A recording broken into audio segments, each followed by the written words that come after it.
and welcome to the Comic Conspiracy, episode 344 for the week of February 20th, 2018. My name is Ryan Higgins. Who's here with me this week? Brock Sager.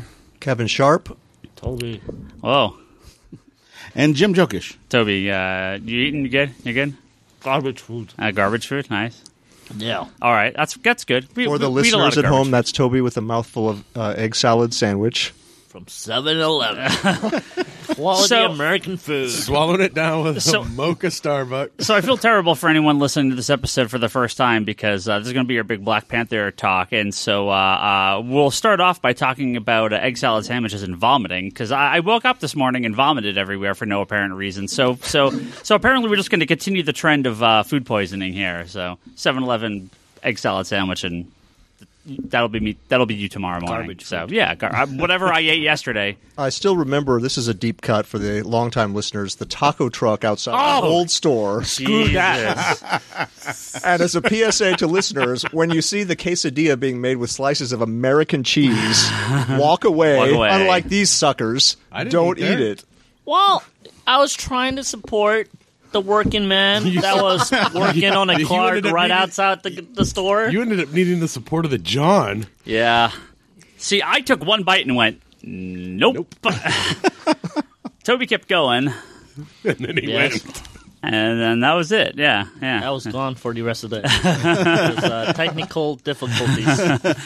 So, I expect we'll pick up some new listeners for this episode, so if this is your first episode, thank you for joining us. This is not a traditional episode, although at the rate in which comic book movies are being released, these are becoming our traditional episodes because we like to spend an episode talking about them. They are major events. And you should maybe make a list of all the movie ones. That we've done. All the movie episodes? That we've done. It's a good idea. Yeah. I should make a list of that. It's a good idea. At this point, I wasn't, when we started doing this podcast, when we started doing our movie episodes, I didn't expect to have like 9 in a year, right? I mean, I think we're going to have like 8 or 9 of them this year. It's stupid. It's so crazy. We got 3. Well, when you were 10 years old, you didn't expect any in a year. Right. Yeah, you're like 1 in 5 or 10 years. Yeah. And, it's funny. I actually wonder if that may inform some of our conversation we're going to have later talking about Black Panther. So, again, if anyone's listening for the first time, kind of what we do in these is we'll do kind of a once around the table, give a brief feeling on the movie, kind of do a little roundup of the movie, the plot, as well as kind of favorite character, favorite beats, things we had problems with. I usually try to finish up with talking about the critical score and Rotten Tomatoes and box office. Obviously, that's a lot to say about that. We just kind of bullshit around. Full 100% spoilers, so you've got about another minute and a half before the spoilers start coming. So this is your chance to get out, go watch the movie if you haven't, although I'm assuming everyone on Earth has at this point. So, if you don't want to be spoiled, you should not listen to the rest of this podcast because we will not hold back anything. Where's Charles? Charlie came back. He's back from Gallifrey 1. The Doctor Who convention, but he is otherwise occupied. I was pretty impressed if he actually came back from Gallifrey. Well, he came back, I think, last night. But he said he had something else to do today on top of that. So, and Bryce, who knows? Missing in action. I assume he was supposed to be here. The mic is set up. He's coming. You've got his beer. He already gave me grief about starting without it. But look how late he is. I want it on the record. I know. So I assume You even prepared and had dinner first, so you wouldn't get too crazy. I just assume Miss Caltrain killed someone because that's usually why people are late. So that's just typical. Caltrain hit a car and murdered someone, and they're late to the podcast. Or so somebody jumped in front of This the is such an up podcast. Get your priorities So straight. we've talked about death by train, vomiting, food poisoning. Yeah. You ever see that episode of Ryan is just Futurama? laying out the groundwork of what people expect. You ever see that episode of Futurama where Fry goes to the gas station and gets the egg salad sandwich? He gets little parasites that live in his body and they form this whole kingdom. Man. No, it's a great episode. You could have waited till I ate that one. It's a great episode. You do realize in Zombie World, started with a bad egg salad sandwich in a vending machine, too. Anyway, the reason I was chuckling before we started this episode is because before we do this, I always pop open a random number generator and select the amount of people that are here. I put 6 because theoretically Bryce was going to be here. And so I started with, and it gave me, I said, no shit, Brock, number 2. 1, 2. You're number 2. I know you love going first. It's unfortunate. This is the third time I think in a row you've gone first giving your thoughts on one of these movies. Yep. So we'll just go. I mean, we can go this way. I don't care which way we go. We can go that way. It doesn't matter to me. Bryce, who knows when he'll be here? He can wrap up. So, couple minutes, Brock. Let's give us your thoughts. So going into Black Panther, how was the theater? The theater was sticky fine. floors? There was no Okay. sticky floors. I will have a Ryan review on my part. I'm really excited for Toby's review. Watch. You should, for first-time listeners, just so this is not like a private country club where nobody Yes. knows what you're talking Yes. about. That is Guardians of the Galaxy Guardians 2. 2. Seek out that episode. We went to a sneak preview, and it was one of the worst movie-going experiences of my life. Had nothing to do with the movie itself. Well, that had a little bit to do with the movie. No, it had nothing to do with the movie itself. It was a bad movie-going experience. It definitely colors your impression of the movie. Not as bad as Toby's, though. I'll tell you that. Whoa. So a little spoiler. All right.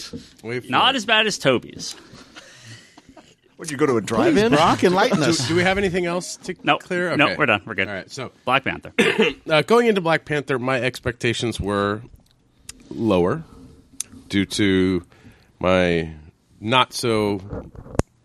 I didn't really enjoy Ragnarok, and Guardians 2 was like the start of the fall for me. So I had very low expectations going in. I was excited because I was interested in seeing where they took the Black Panther character, especially with seeing him in Civil War. I liked his character from Civil War. So yeah, I was pleasantly surprised. It was overall a really solid, good movie. The story, it's kind of basic, a little bit of back and forth, but for the most part, it did a good job introducing Wakanda and Black Panther. Even though we've already seen him, it elaborated more on who his character is. I liked just the a lot of the fun stuff that they did with the technology that Wakanda has. So, yeah, overall, I think I enjoyed the movie. It's not anything that's going to be, oh my God, this is the best movie ever, but it was a really solid movie.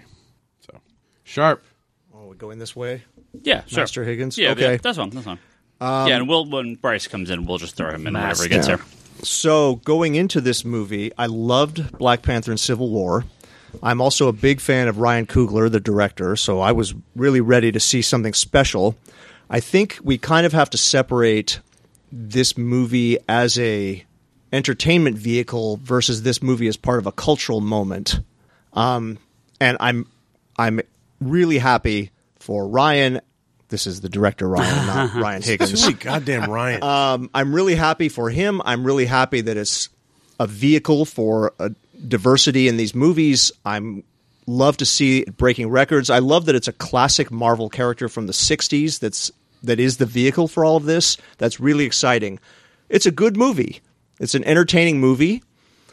I felt like I had read a really good Black Panther miniseries at the end of it. I think if you took a movie of this exact quality and it featured, let's say, Moon Knight, I don't think people would be losing their shit for it like they are. But it's in the upper tier of Marvel movies. I do have some quibbles with it, which we can get to later. But just as a general statement, I very much enjoyed it. Toby? First, the movie-going experience, because I need the full Toby story here. All right. So it was a nice night. It was about 65 or 55 degrees. Just before the cold front came in. Yeah.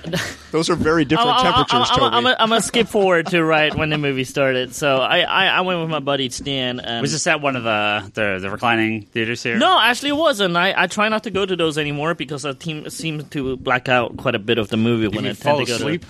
Yeah. So I tend to go to movie theaters that are not comfortable, have usually sticky floors, and they keep me awake. That's a completely different type of movie theater. I usually go with my buddy Stan. He usually brings his kids. We're like I want You to. usually go with us.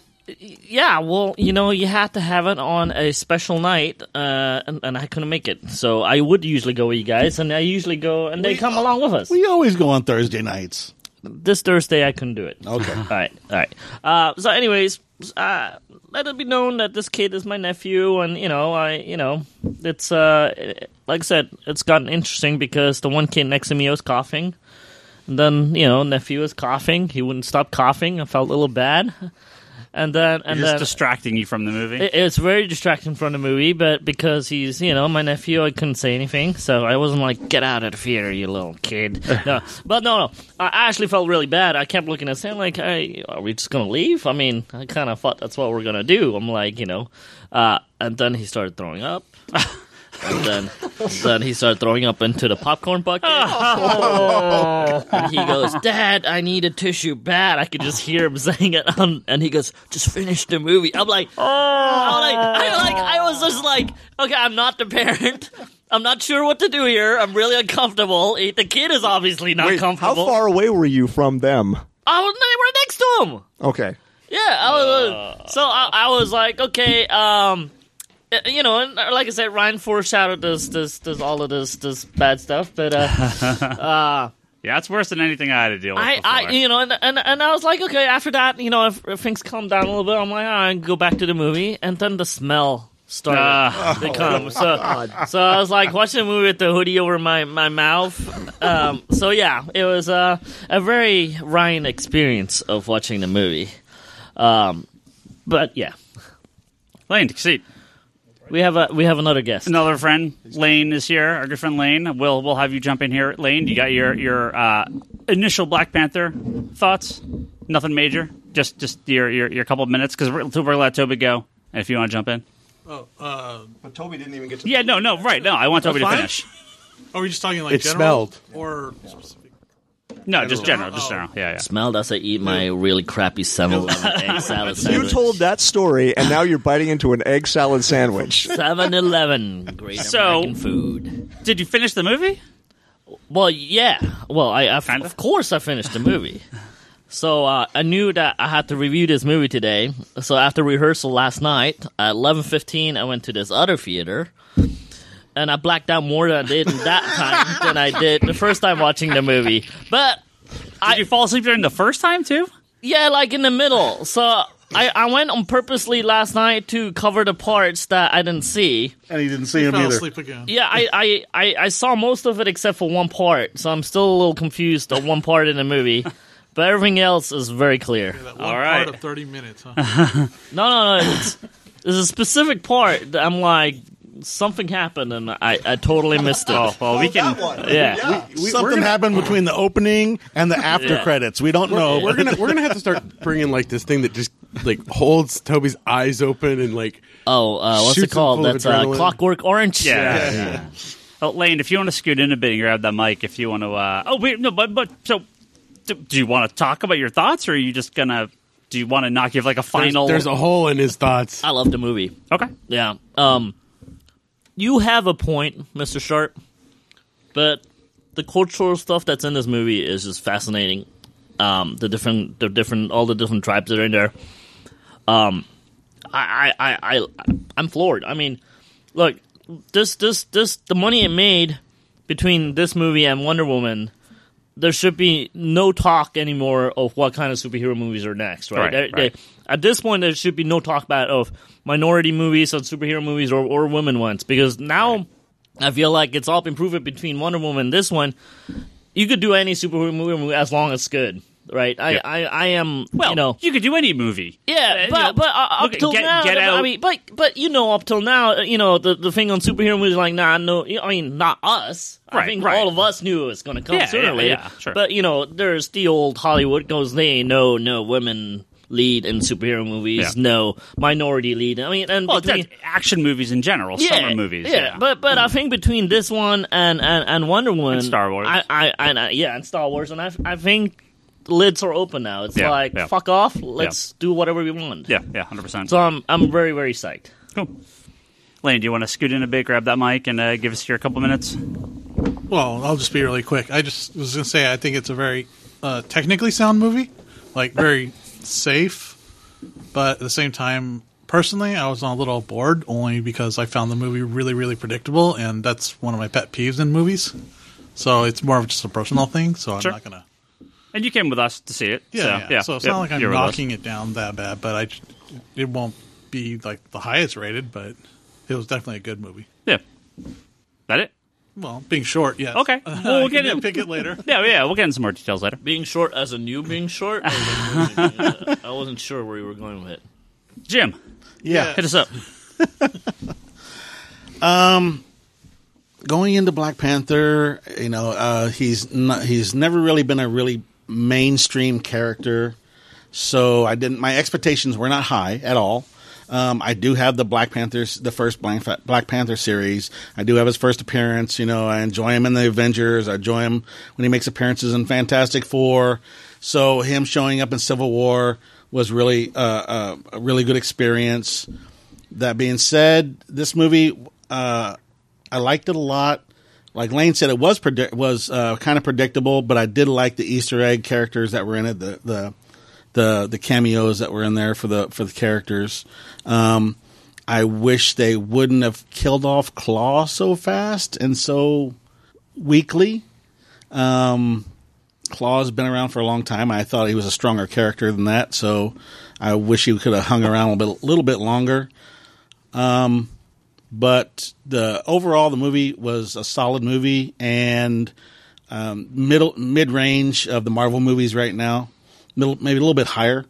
So, like you said, about above a C is definitely a B. Definitely a B movie. Yeah. Wait, did in you our just full spoil the scale movie for Toby? B ranking movie. Is that one thing? Is that the one thing you missed? Did you miss Claw dying? It is actually the moment. So, at one point, Claw is in that integration scene, the Joker Batman scene with the Hobbit. And I was going to bring that up later on. That Smeagol and the Hobbit had another round, but okay. So they're in their little Joker Batman situation, and then boom, comes in Killmonger, and the next thing I see is him dragging a dead body to the tribe. So I'm like, somehow, wow, he went to save them to kill him to bring him to the tribe. So something happened in between there. That feels like about 15 or 20 minutes of movie in between those things. That I somehow missed twice. At least. Well, I may have woken back up and got some other stuff, but whatever happened between those characters is gone. I'm sorry, Toby. Fuck off. Well, on Jim's point, it is a little strange. I mean, it was cool in the sense that you didn't expect Claw to be kind of jobbed off like that, but it's a little strange that they built him. Wasn't he in Age of Ultron? Mm-hmm. Yep. Yeah. That they laid the groundwork for Claw to be something more significant and then just opened the trapdoor on him, which was surprising. So I guess I'm complimenting it that I was surprised, but also a little disappointing. I'll be honest, I love Smeagol. Andy Serkis, I think is amazing, and I was happy to finally see him not doing motion cap. So I was actually really excited to see more of him. So I was quite a bit surprised too, because I thought we were going to see a lot more of him. Because I love seeing his face, just his acting, just to see it in person for once. I thought he could have very easily. I thought he could have hung around a little bit longer. I actually quite enjoyed him. So I was a little bummed that he got killed. I think Kevin said it best with that. With what the taste of him his character that we got from Age of Ultron. And then going into Black Panther, at least for me, I was like, "Oh, we're going to see more of Claw and all this stuff," and I was really kind of excited to see that. And then they just knock him off, and I'm like, "Is it just me, or is the villains in the Marvel Cinematic Universe they don't really want to put effort into them?" Oh, they put effort into the villain in this movie. You're going to talk about this later because by far, I think this is the best villain we ever seen. Nah. Oh, absolutely. Absolutely. So I'll wrap up here, and Bryce just came in, so Bryce can hear the tail end of this, and then we'll get his thoughts on Black Panther. Brief thoughts. That's the joke because Bryce is never brief. So yes, I like Black Panther. I think I do my little updates every time there's a new Marvel Cinematic movie, and I try to letter grade them, and I move them around a little bit as my mood swings from time to time. I give it a B+. I like the movie. I think it has a lot of problems. But I like it more than the last few Marvel movies. I mean, much like Brock said, Guardians 2, Thor Ragnarok had some big problems with.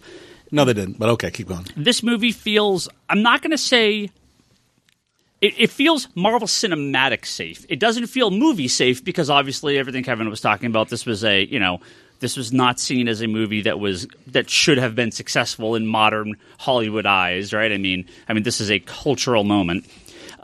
So the fact that it not only was successful, that it was just staggeringly successful, is an amazing feat, and I'm super happy that the movie is doing so well. I'm very happy that so many more people are seeing this stuff. Lane, there should be more chairs in the back, or grab the rolling chair from the back.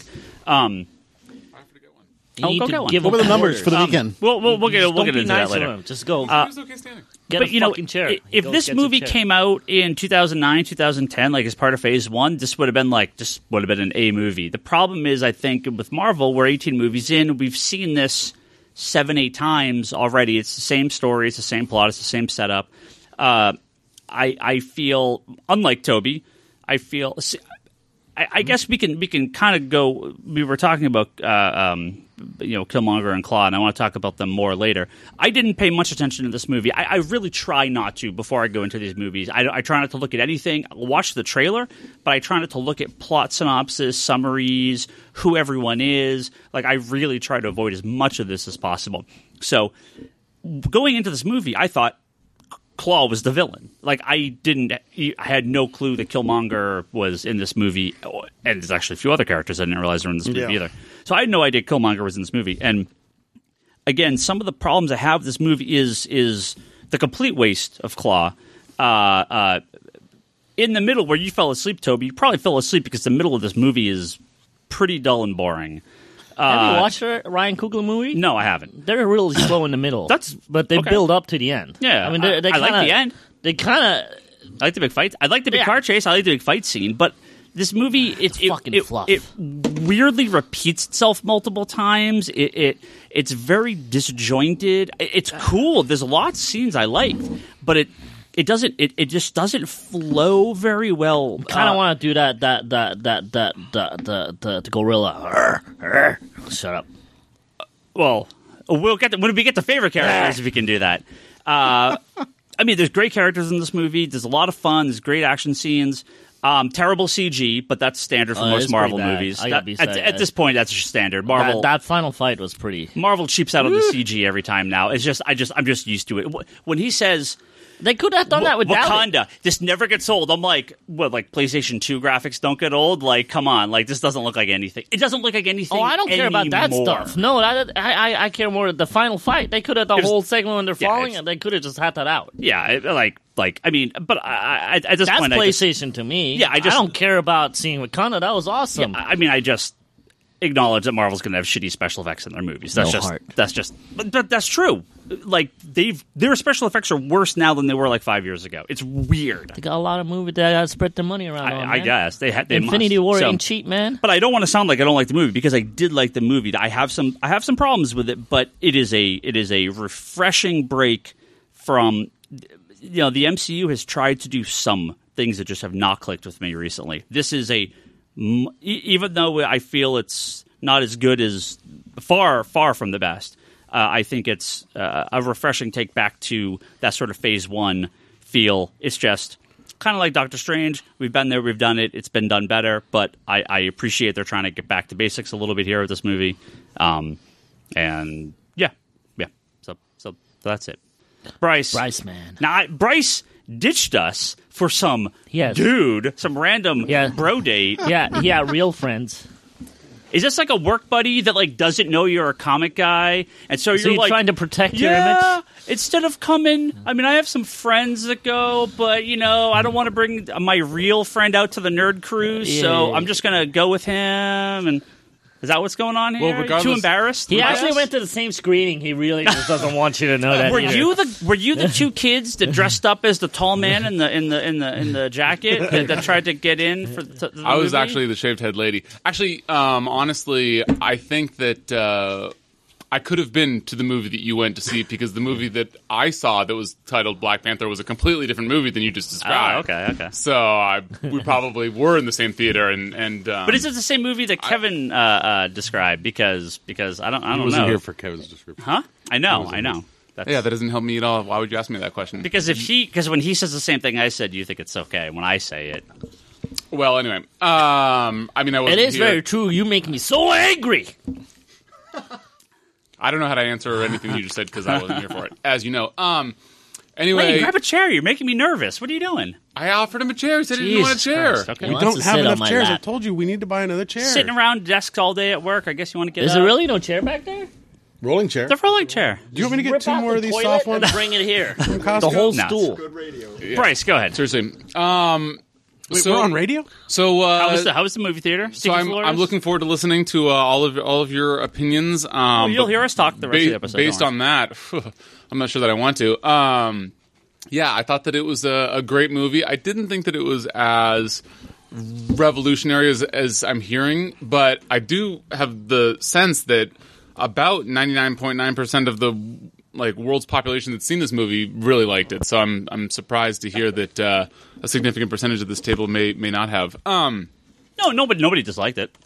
Okay, I heard things like shitty CGI that I see every movie from Marvel. No, these are just nitpicks. That's a Marvel problem. That's not a Black Panther problem. We said shitty CGI for Age of Ultron also. Yeah. So I don't think that they wussed out on. What did you say about Claw? You didn't think that they did? Okay, let me tell you what I think. Yeah, So, we get to the character yeah. specific. bits we can talk about. So I love it. I think that I love it mostly just because of the sort of the social revolution that this movie sort of stands for. I really like that. Much like Wonder Woman did last year in a different capacity, this movie does. I think that this is the movie that, frankly, DC probably wanted when they announced a Cyborg movie, and they'll never have like Black Panther. I mean, it was extremely well written. It was extremely well acted. It was like the character development was extremely good. I actually liked the CGI. I couldn't spot a single thing wrong with it until I was reading afterwards that everybody was nitpicking the CG, and I never noticed a problem with it. I absolutely love the T'Challa character. I thought that, fleshing him out so much more than they obviously were able to do in Civil War. But yeah, they did a great job with that. The supporting cast all had great developed characterizations. I thought Wakanda was fucking incredible. I love the idea of this, of how they sort of made Wakanda real, if you will. I loved that. I loved the action scenes. I actually didn't think it was boring in the middle at all. I thought that, you can complain about the pacing, but maybe it's just because the movies that Mr. Higgins likes don't have this at all. But there's good character development. The in movie the middle. he likes have car chases from beginning to the end. Yes. I'm a huge Fast and Furious fan. You know me. So anyway, Car in chases the are middle nothing. when they're developing, narrative plot lines and characters and fleshing out all these things that maybe you could have done without. I loved all of it. I loved the supporting cast. I loved how they treated Claw, and I guess we'll get more into that. He aged really well in that movie. I think that Martin Freeman was like, why was he even in the movie? But You mean Morgan Freeman? What? What? Huh? Is it Martin Freeman? Martin Freeman. Oh, yeah. I don't know. No, that was Wow. not more. no, I did Sorry. mean Martin Freeman. That but was thank pretty you. impressive. Thank you for asking if I. Anyway. So let's see here. I absolutely loved the. How do you pronounce them? The Dora Milaje? Don't look at me. I think it's Dora Milaje. Dora Milaje. I absolutely love the Dora Milaje. Oh, I had a great joke for why I came in late. I was going to say, sorry I'm late, guys. My battle rhino got pulled over for a speeding ticket on the way over here, and I totally forgot to do that. I was thinking about it on the train ride the whole way here. Yeah, don't at me if I'm pronouncing it incorrectly. Or me either. I thought that they were awesome. I thought that his sister was cool. Okay, we'll get to My the, fucking favorite character in the movie. Okay. I'm we'll just get to the character bits. All the women are fucking badass. I loved the sort of the car chase heist thing. I loved how they treated Claw. I love that Michael B. Jordan. Why I don't like him in a lot of other stuff. How do you not like him in other stuff? Well, that's a separate podcast episode, my friend. Not everything else, just, he's one of the actors that's like 50-50 for me, and this one, I really liked him. And Toby's going to be so mad at me. What? And let's see here. That's true. That article that you linked us to with all the nitpicks was No, I didn't link that to you. That was from me because it's actually surprisingly accurate to my opinion. Oh, got it. That's Anyway, just shorthand I for me. really liked the post-credit scene. I mean, fucking battle rhinos. Are you kidding me? That movie is an A for having fucking battle rhinos. Like, Okay, I would disagree with that. Are you kidding me? That was fucking so awesome. These might be the worst post-credit scenes we've had in a Marvel movie to date. Yeah. I mean, that is like complaining about fucking like Really? it raining less gold today than yesterday. Like, what the fuck kind of complaint is that? The You don't have the Ant-Man one was pretty bad too. you don't have after credit scenes in any other movie, so to complain kinda about like them, these it's like what the after-credits. fuck? They were nothing. These two were nothing. Oh my god! Nothing. Yeah. One of those scenes. Okay, we've jumped way ahead now. The first of the, or I guess the mid-credit scene with the kids on the basketball court. No, that's the end of the movie. No, that's the end of the movie. Oh, okay. The big credits. The first with one him was going to the UN. one in the UN with the Oh, white yeah, people yeah. going, what do you got? Okay, to present sorry. us, you poor Sorry. nation?" My mistake. Oh, I flipped those two in my memory. Okay, I'll come back to the basketball scene later. So yeah, I mean, I think complaining about that, even as a nitpick, is like, what the fuck? Like, fucking, you get extra credit scenes that you don't get in other movies. Like, what the fuck are you even nitpicking, much less complaining about? Yeah, I already mentioned the CG. I did not have a problem. I loved how they treated vibranium, and I loved this. I mean, yeah, I loved everything about it. I also have some nitpicks, but much fewer than it sounds like you do. I wouldn't describe anything as shit, including the CG.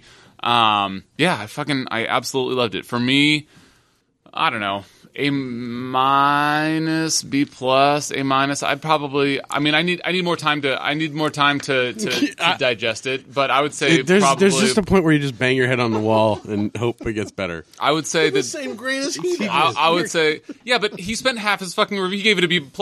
Has spent half his fucking review complaining about it. Yeah, but he gives A to all superhero movies. You sound like my wife. Okay, he's she was not she was telling me the exact same thing. Anyway, You two like talk. I know you two talk when I'm not around. Oh, yeah, you they like, talk all the We time. have to. no, we have we to do more than talk. We have to No, we team up also against text. Ryan. That's what I meant. We have to team up against Ryan and just to.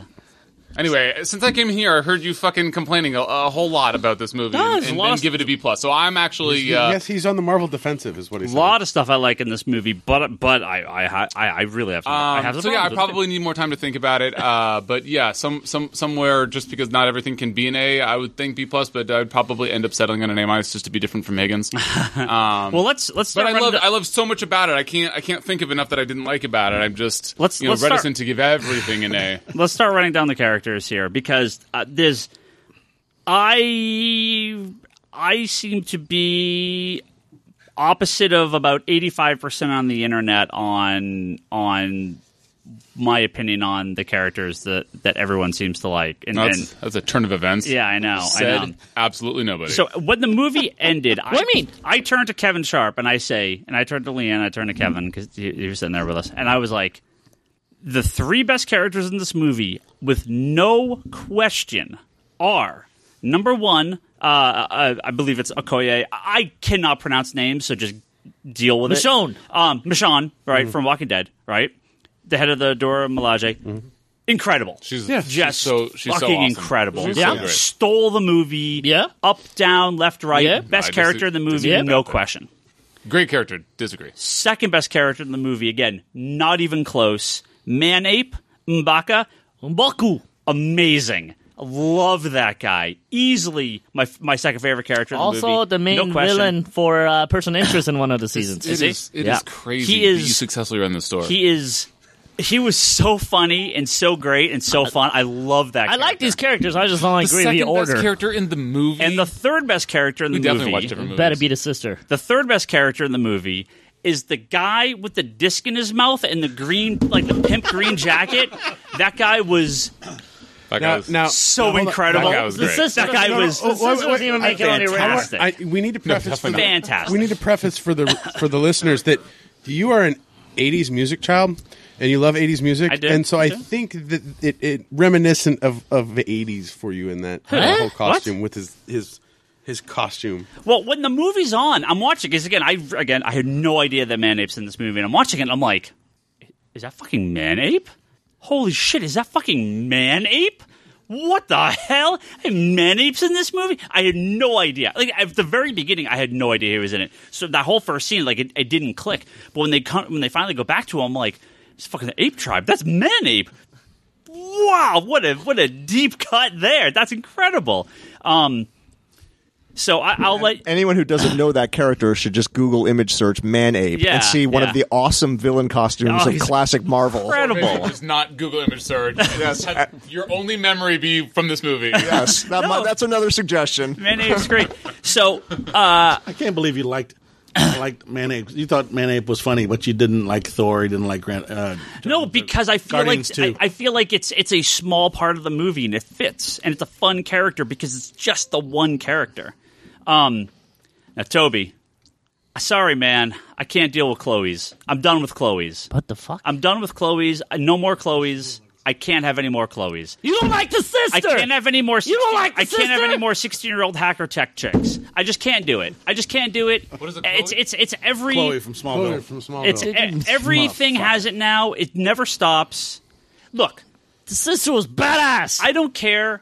I want everyone to do everything in the real world. It just has become such a trope, and I'm just like, please, some. It's like what wasn't diverse is now just the standard in everything, and I'm just like, can we just move on from this, please? Like, I don't like that. They keep going to that trope. It was fine for a while, but now it's just every movie has it. I just kept seeing everything Q. goes that way. And for Like, me, it was Q. huh? Yeah. Q? It was Q for me, too. Yeah. Like, it was just Q. It had nothing to do with it It was being nothing a to do with sister. sister or nothing. It's Q. Like, Q...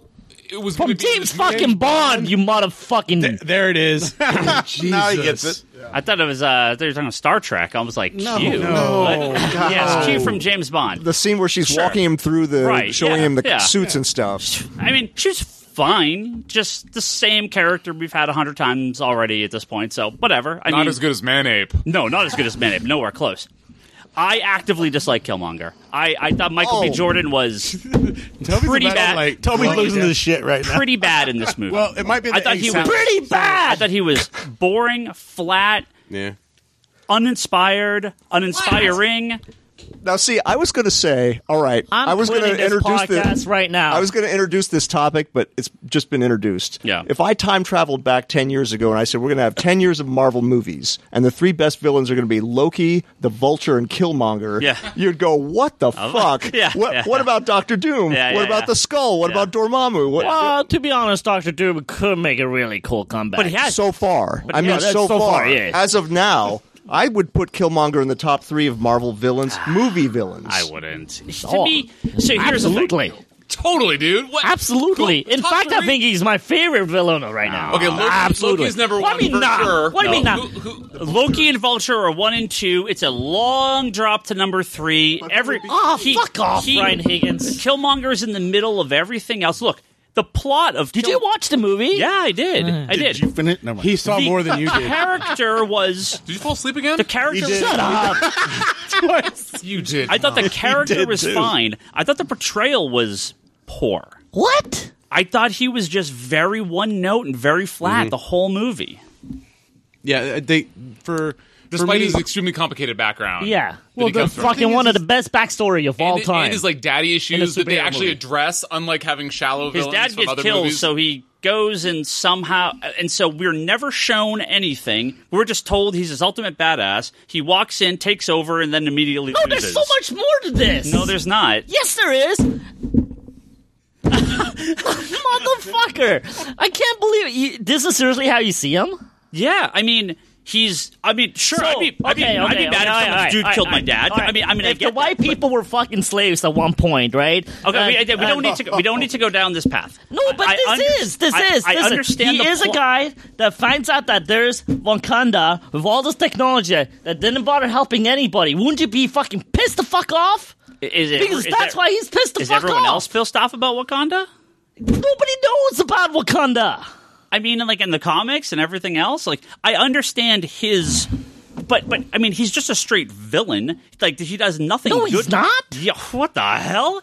he goes there to take over this military. Because he's pissed the fuck off. Okay, but that doesn't make him a good guy. He's a bad guy. He's a bad character. Okay, I'm not saying he's a bad character. I'm saying he's a bad guy. He's a villain. He's just a straight villain character who's mad. He's a great villain. His dad gets killed. Sure, understandable, right? But the best villains are the ones with complicated backgrounds that you can almost kind of understand why they became villains. Correct?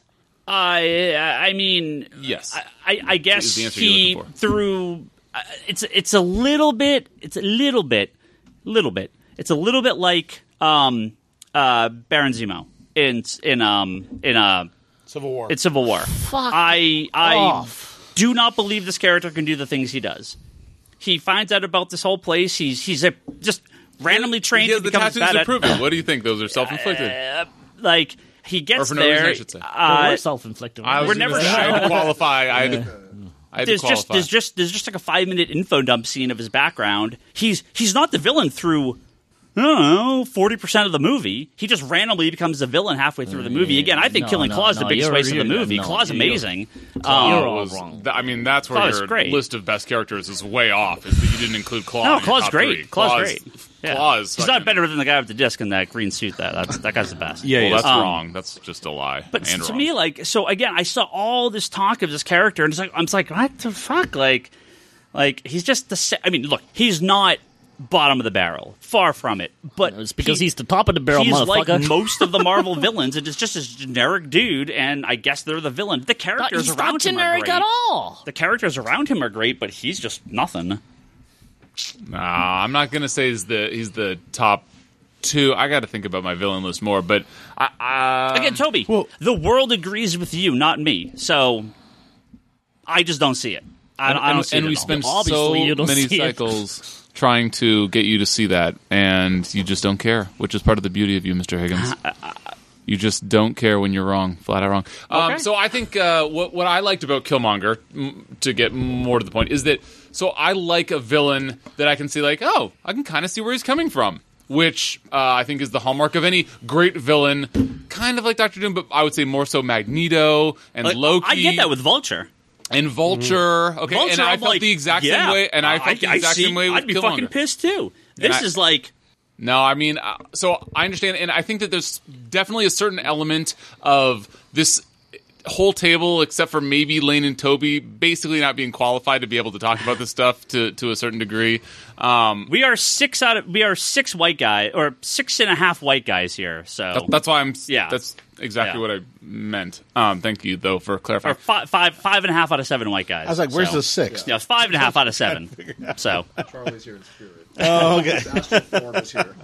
Yeah, and he's shaking his head at Ryan. Well, I mean, I think Ryan, what you like for as a villain, Killmonger is just a straightforward. You know, He it's the is so straightforward- not. He's actually so not just Well, straightforward. the thing is he doesn't really do his wet work. The thing is we don't see him being this. yeah, no, and I agree. We don't see him do anything. We don't. Claw does all the heavy lifting for him. It's because he's controlling Claw, you dumb fuck. I understand he's doing that, but well, the thing is no, you're through making the first part of the movie, he's working for Claw, and then That's randomly because he's he the makes them think then that. he's randomly the villain. And I'm like, my all right, I God. guess. But the No, thing he's is, not. But the thing is He's like a little mastermind that's trickling down doing all these little master Toby, plans. you were guess. asleep when the scene happened. Sure, That is motherfucker. true, that is sure. true. No, Yeah. that is the turn. What I you're mean, talking about it is comes out of the nowhere. problem. It comes out of Yeah, it nowhere. does come out of nowhere. And then it's like, oh, I'm this badass military guy, and you're like, Okay, huh? yeah, it really comes out of nowhere. And then it's we're like giving they, no they, we're giving they no info reason dump, to believe. oh, this. he infiltrates this and does this, and they're basically giving you an info dump Yeah. on what he's doing right now Yeah. to Wakanda.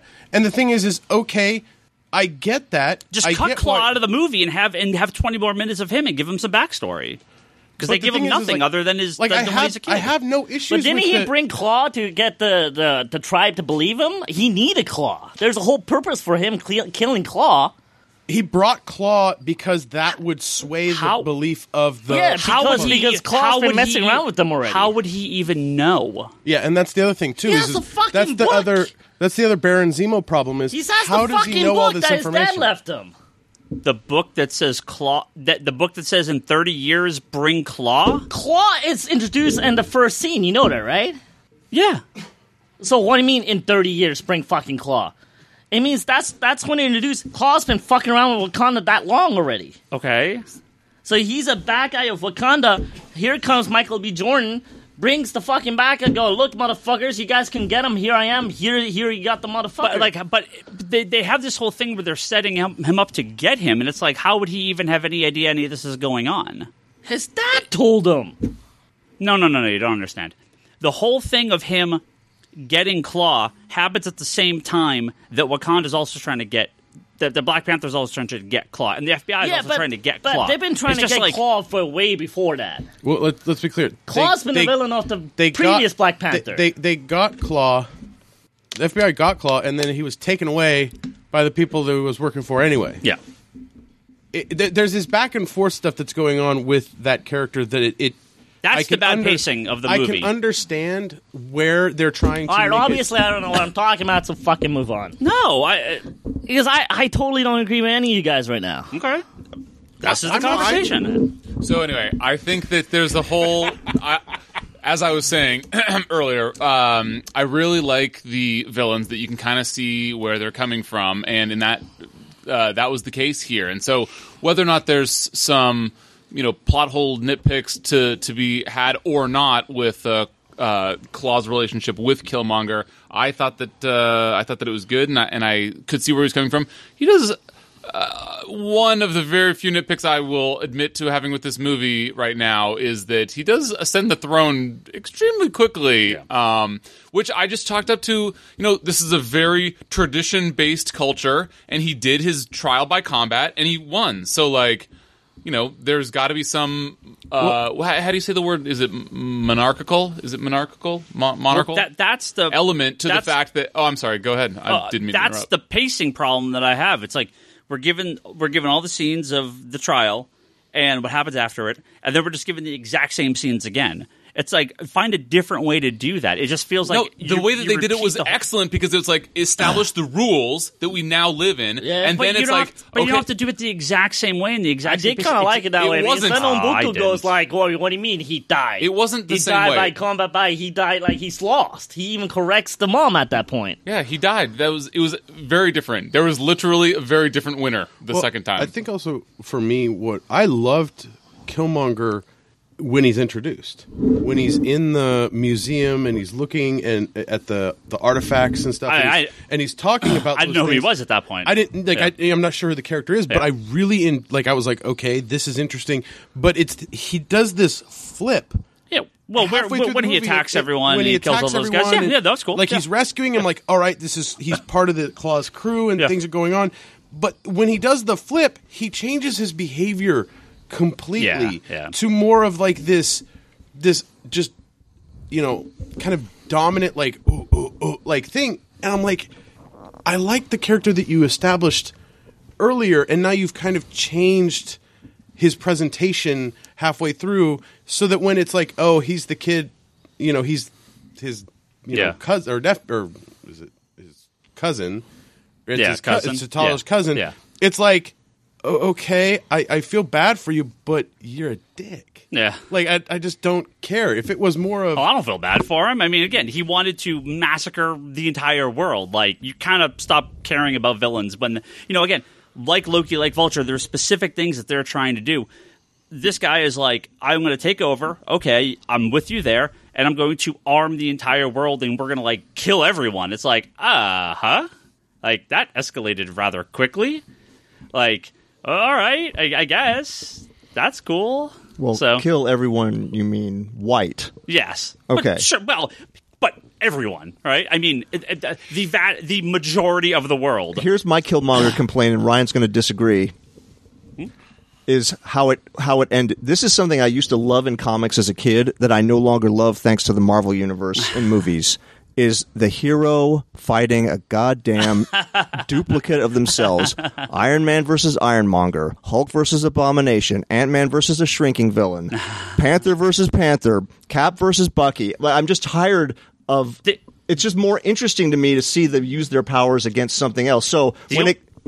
sorry. When it came down to Killmonger in a Panther suit versus T'Challa in a Panther suit... That's where it's boring. It was just kind of like... Then it just looked like a video game. See, that's actually like that. But my problem with his death is he kills him. He gives a long monologue. He puts him on the elevator. It takes 15 minutes to get to the top. He walks out. He falls. He gives another monologue and then dies. It's like, dude, what? Like, aren't you dead? Yeah, that was pretty weird. That took a long time to die. They're paying homage to drawing things out in Return of the King. So. I guess. Well, and maybe it's just, there's vibranium everywhere, which can do anything, so he's maybe just survives longer. And since this is vibranium, I guess Claw and Killmonger are also not dead, because they could just bring him back, because vibranium is... I mean, you shove it in somebody's wound. It just heals people, I guess. It was weird that thing was like wrist deep in his torso, and then they got in the elevator. I was like, huh? And then he gives a speech at the top, talking about how he wants to jump off the ship, like all the slaves did. And it's like, wait, are you still dying? Is that going to happen? Yeah. But Toby, everyone loves the sister. Everyone loves the sister. You love the sister. Tell me why you love the sister. Shuri? Toby's angry with you, so I know he's angry. He doesn't have to be angry. I'll interpret for Toby, even though I agree with you. He should not be angry. So, the sister's awesome. I'm sorry that you watched too many CW shows that you didn't like this sister. Like, she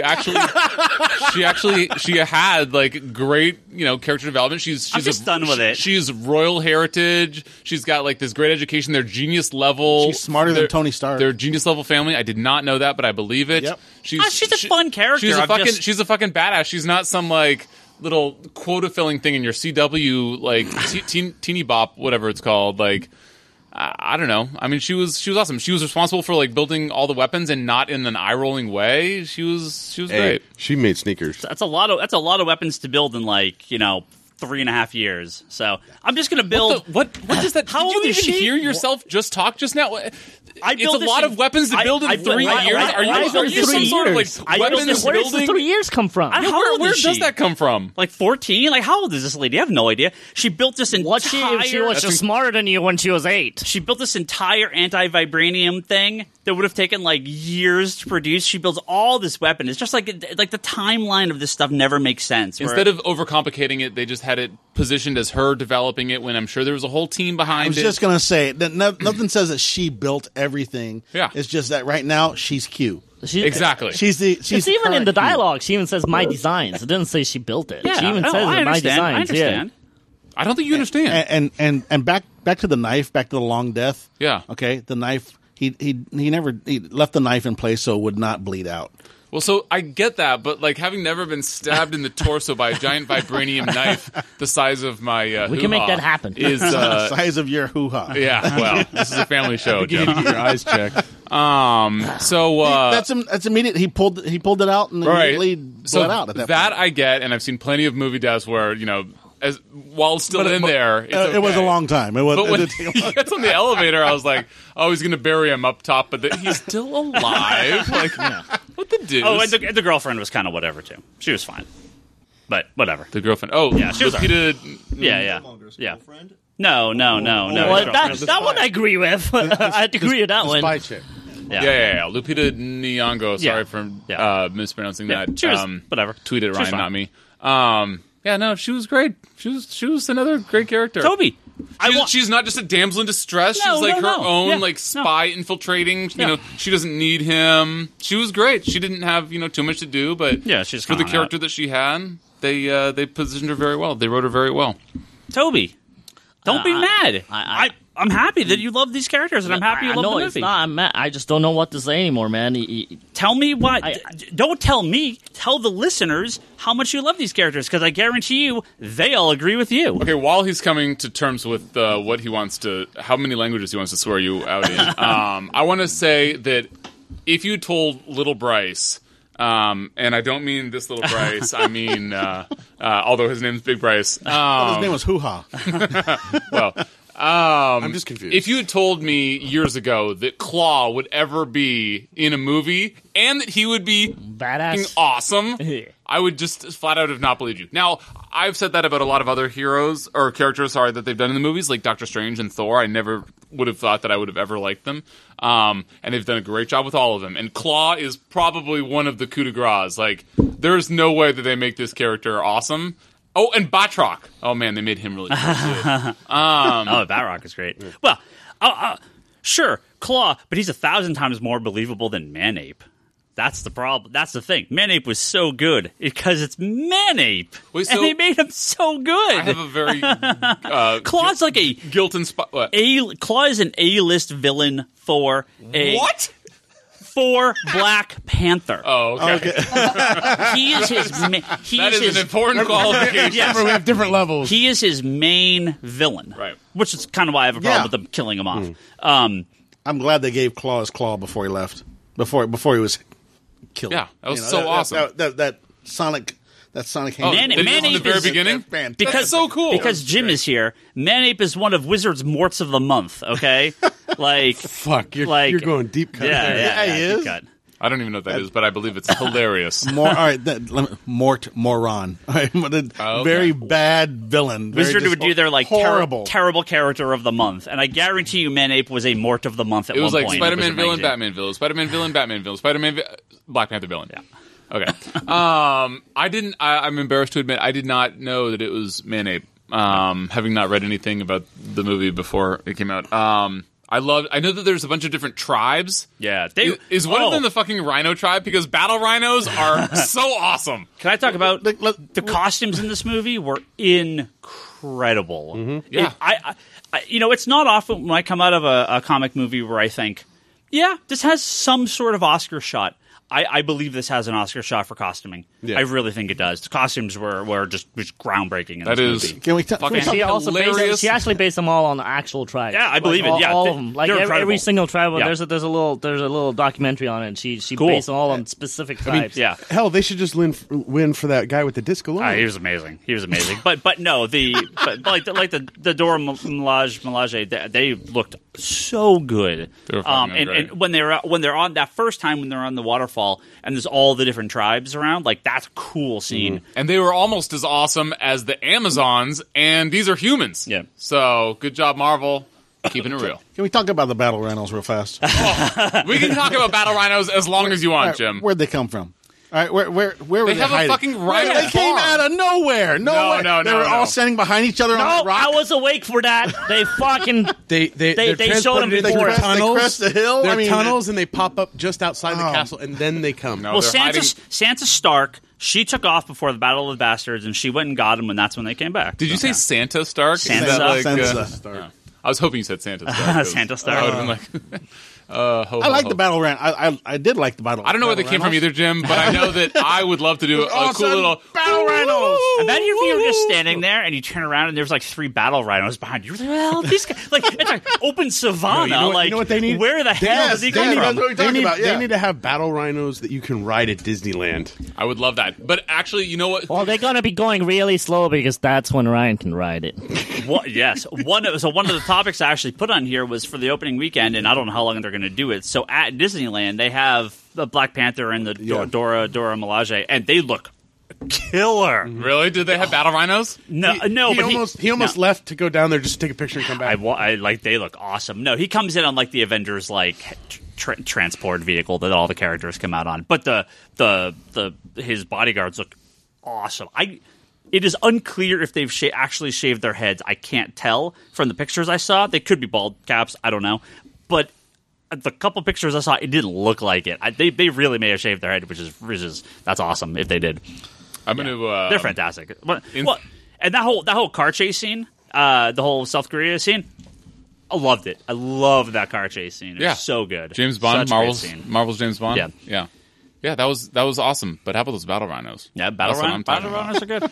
And you know the guy in the plane that T'Challa shot down right before all shit got real when he announced his arrival or whatever it was? Or no, wait, was he in that plane at the end, right before the big battle? Dude, fucking vibranium tech against vibranium tech with like 3 or 4 warring tribes. That was an awesome battle fight. That was so cool. The end. The one, one tribe has the shields, and the other tribe has the battle rhinos and the vibranium sides. Well, now we know why these characters are going to be a major part of Infinity War. Because I'm like, fuck, dude. Apparently, like these guys actually could do something against Thanos. So, All the Black Panther people are in in the Avengers. Infinity Oh, War. really? Yeah, you see in the Infinity War trailer the entire. Bryce has not seen it. I forgot. Bryce won't watch it. Sorry, I will not. I'm not surprised that they're in it. They're fucking awesome. Yeah. I bet that they ride battle rhinos to fight Thanos. They probably do. I know this was getting towards the end of the movie, and so you kind of have to shorthand things to get to the curtain. I wasn't. No, yeah, we're just No, going not wherever. you. The movie makers. You get to a certain point. I was a little disappointed that it was just all of the men turned against T'Challa and sided with Killraven, and all the women came to his aid. Killmonger. Yeah. His friend is just like, he's a bro 1 minute, and just minutes like it, fuck off. Like, that was a weird turn. It was just, there wasn't even any division. It was just, and I guess it's to simplify the battle, the men are the bad guys, and you're rooting for the women in that final battle. If you have them crossing back and forth, it's going to be a little confusing visually. Yeah. I get that. It just felt a little like you maybe skipped a scene or two to get there. Yeah. I like Shuri. I like her in that last fight against. Is it Golden Panther? Is that what his name is? I think that's what his name is. In the article, they never said his name, but in the article that you sent, they called it Golden Jaguar. Or Golden Jaguar, maybe? Yeah, like, I think I thought that it was just a different costume of the Black Panther. Yeah, I think they've named something. They've named it something in the comics at one point, but I don't know this. Anyway, his Killmonger. Like, I thought she was great in that scene. I like it when she's fighting him. Like, I like that. She's only awesome in the entire movie. The African Amazons, they were fucking so cool. Yeah. Look, the reason why I really like her is because, I got a little sister, and me and her are pretty close and stuff. And the way they talked in this movie is like me and her talk. Mm-hmm. It felt very, very natural. Yeah. Like the little jabs, the little back and forths, and that's in a Marvel movie. I just loved it. No. And it has nothing to do with her inventing side. It has nothing to do with her designing all that stuff in 3 years. Even that's amazing. No, I liked it. I know. When she's walking away and she flips him off behind the mom's back, that was great. It is literally like me and my sister. I mean, we jab each other all the time. Like, and it just when I watch it, it was like, man, this is totally reminiscent of what me and my sister do. So I just love that stuff. Yeah, I think they did a good job, like Toby said, making their relationship feel natural, feel like a real relationship. She's flipping him off. He goes and kicks the nanocharged suit and then flies back. I mean, the whole freeze stuff in the beginning, it was just hilarious. I mean, the whole, don't freeze, and it's all about the girl, right? And the first thing the sisters on, did he freeze, right? Yeah. I just loved that whole entire scene. That was awesome. Me and Lane were talking. Lane, I don't know if you want to talk about this. The suit. You pointed out something that I didn't even think about. Yeah. If you want to jump in here, Actually, I was going to say something else really quick. Yeah, jump in. I actually didn't like the battle with Shuri at the end.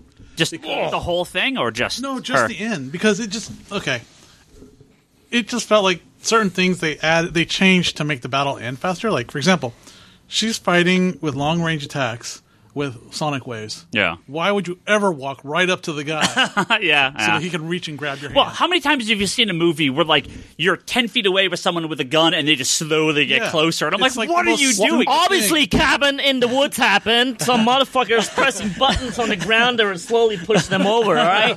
Fucking, you've seen that movie, right? I love that movie. Yeah. I've heard it's great. Oh, you ever see Cabin in the Woods? No, I've heard it's amazing. Keep on going. Okay, that's seriously as a movie, kind of like Get Out. You have to watch it before shit's spoiled for you. If you've never been spoiled on Cabin in the Woods, just watch it, please. Wait, hold on. Great movie. Two people I know whose judgment I trust, who are not big horror movie fans, watched that and didn't get it. I think you have to have a horror movie vocabulary to really get what Cabin in the Woods is doing. I think Bryce will get it. Bryce will get it. Horror movies. You don't need to have an encyclopedic knowledge. Just watch it. Okay, I'll watch it, just like your X-Men TV show, which was it's all right. Do you have a general knowledge of horror movies? You will regret not finishing that X-Men show. So, Lane, do you have a general knowledge of horror? Yes. But I have a better knowledge of how much I love battle rhinos. We'll talk about this later. We'll talk about this later. You will so regret not sticking to that show. I'll get back to it. No, you won't. So the thing about the suit was, in the very beginning, when she brought out as Q, she brought out the suit, and T'Challa, she says, "Here, hit it," and she says it charges up kinetic energy, and then she says, "Okay, now hit it again," but you have to hit it in the same spot. Yeah, and then it discharges energy.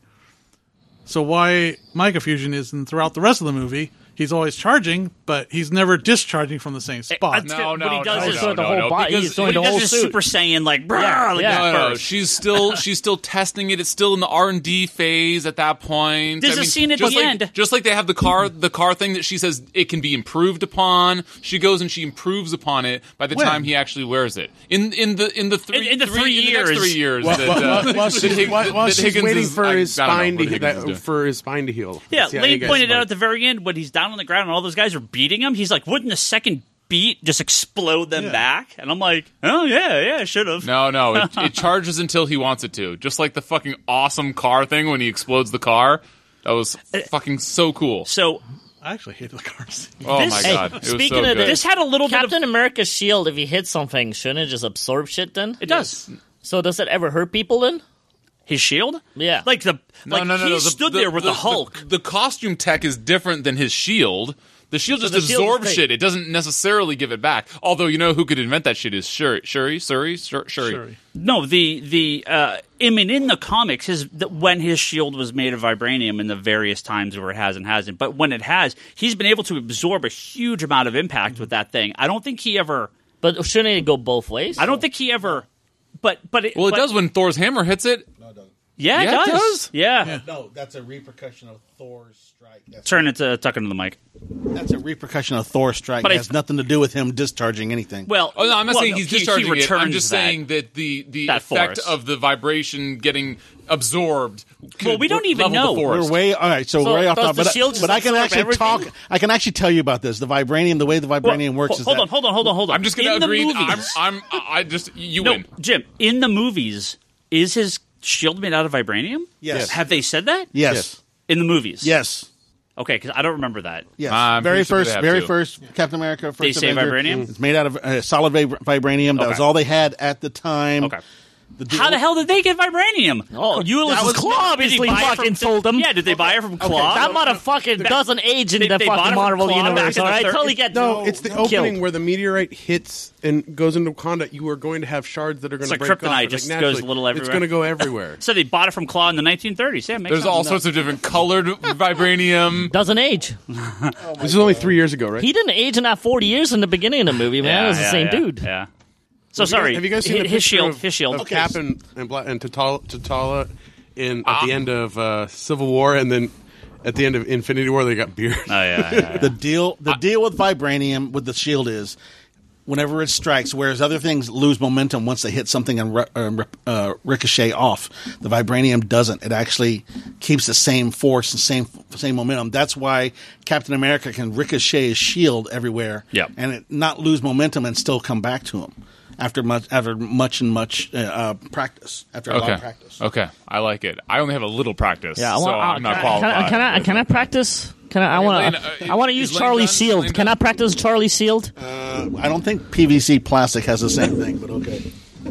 Can we try? Sure, why not, Charlie? Charlie! We have a lot of people here that have replied. So I'm going to read some of these replies real quick on our Facebook group here. There's some people's quick thoughts on the movie. Some of our members, and feel free anyone to jump in at any point here. And I can't read everyone, so we've got a shitload of comments. But I'm going to read some of the big ones. Again, feel free to jump in here if you want. Gabrielle says, I'm calling it the MCU will use Shuri as Riri Williams' character if Robert Downey dies or exits. So they'll kind of put Shuri in as like kind of the new Iron Man or kind of new techie character. I agree about the techie. I disagree about being Riri. So Yeah, I don't. That's a great comment because that would make perfect sense, but I don't think they would do that. They've been pretty good about maintaining character identities for the most part. Although that's very good food for thought. Yeah. Craig Anderson says, top third of Marvel movies. I thought Killmonger was one of the best villains with motivations that were clear and real.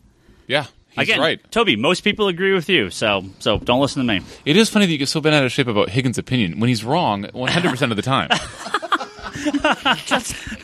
Pisses me off. Yeah, but it's crazy. You're still surprised.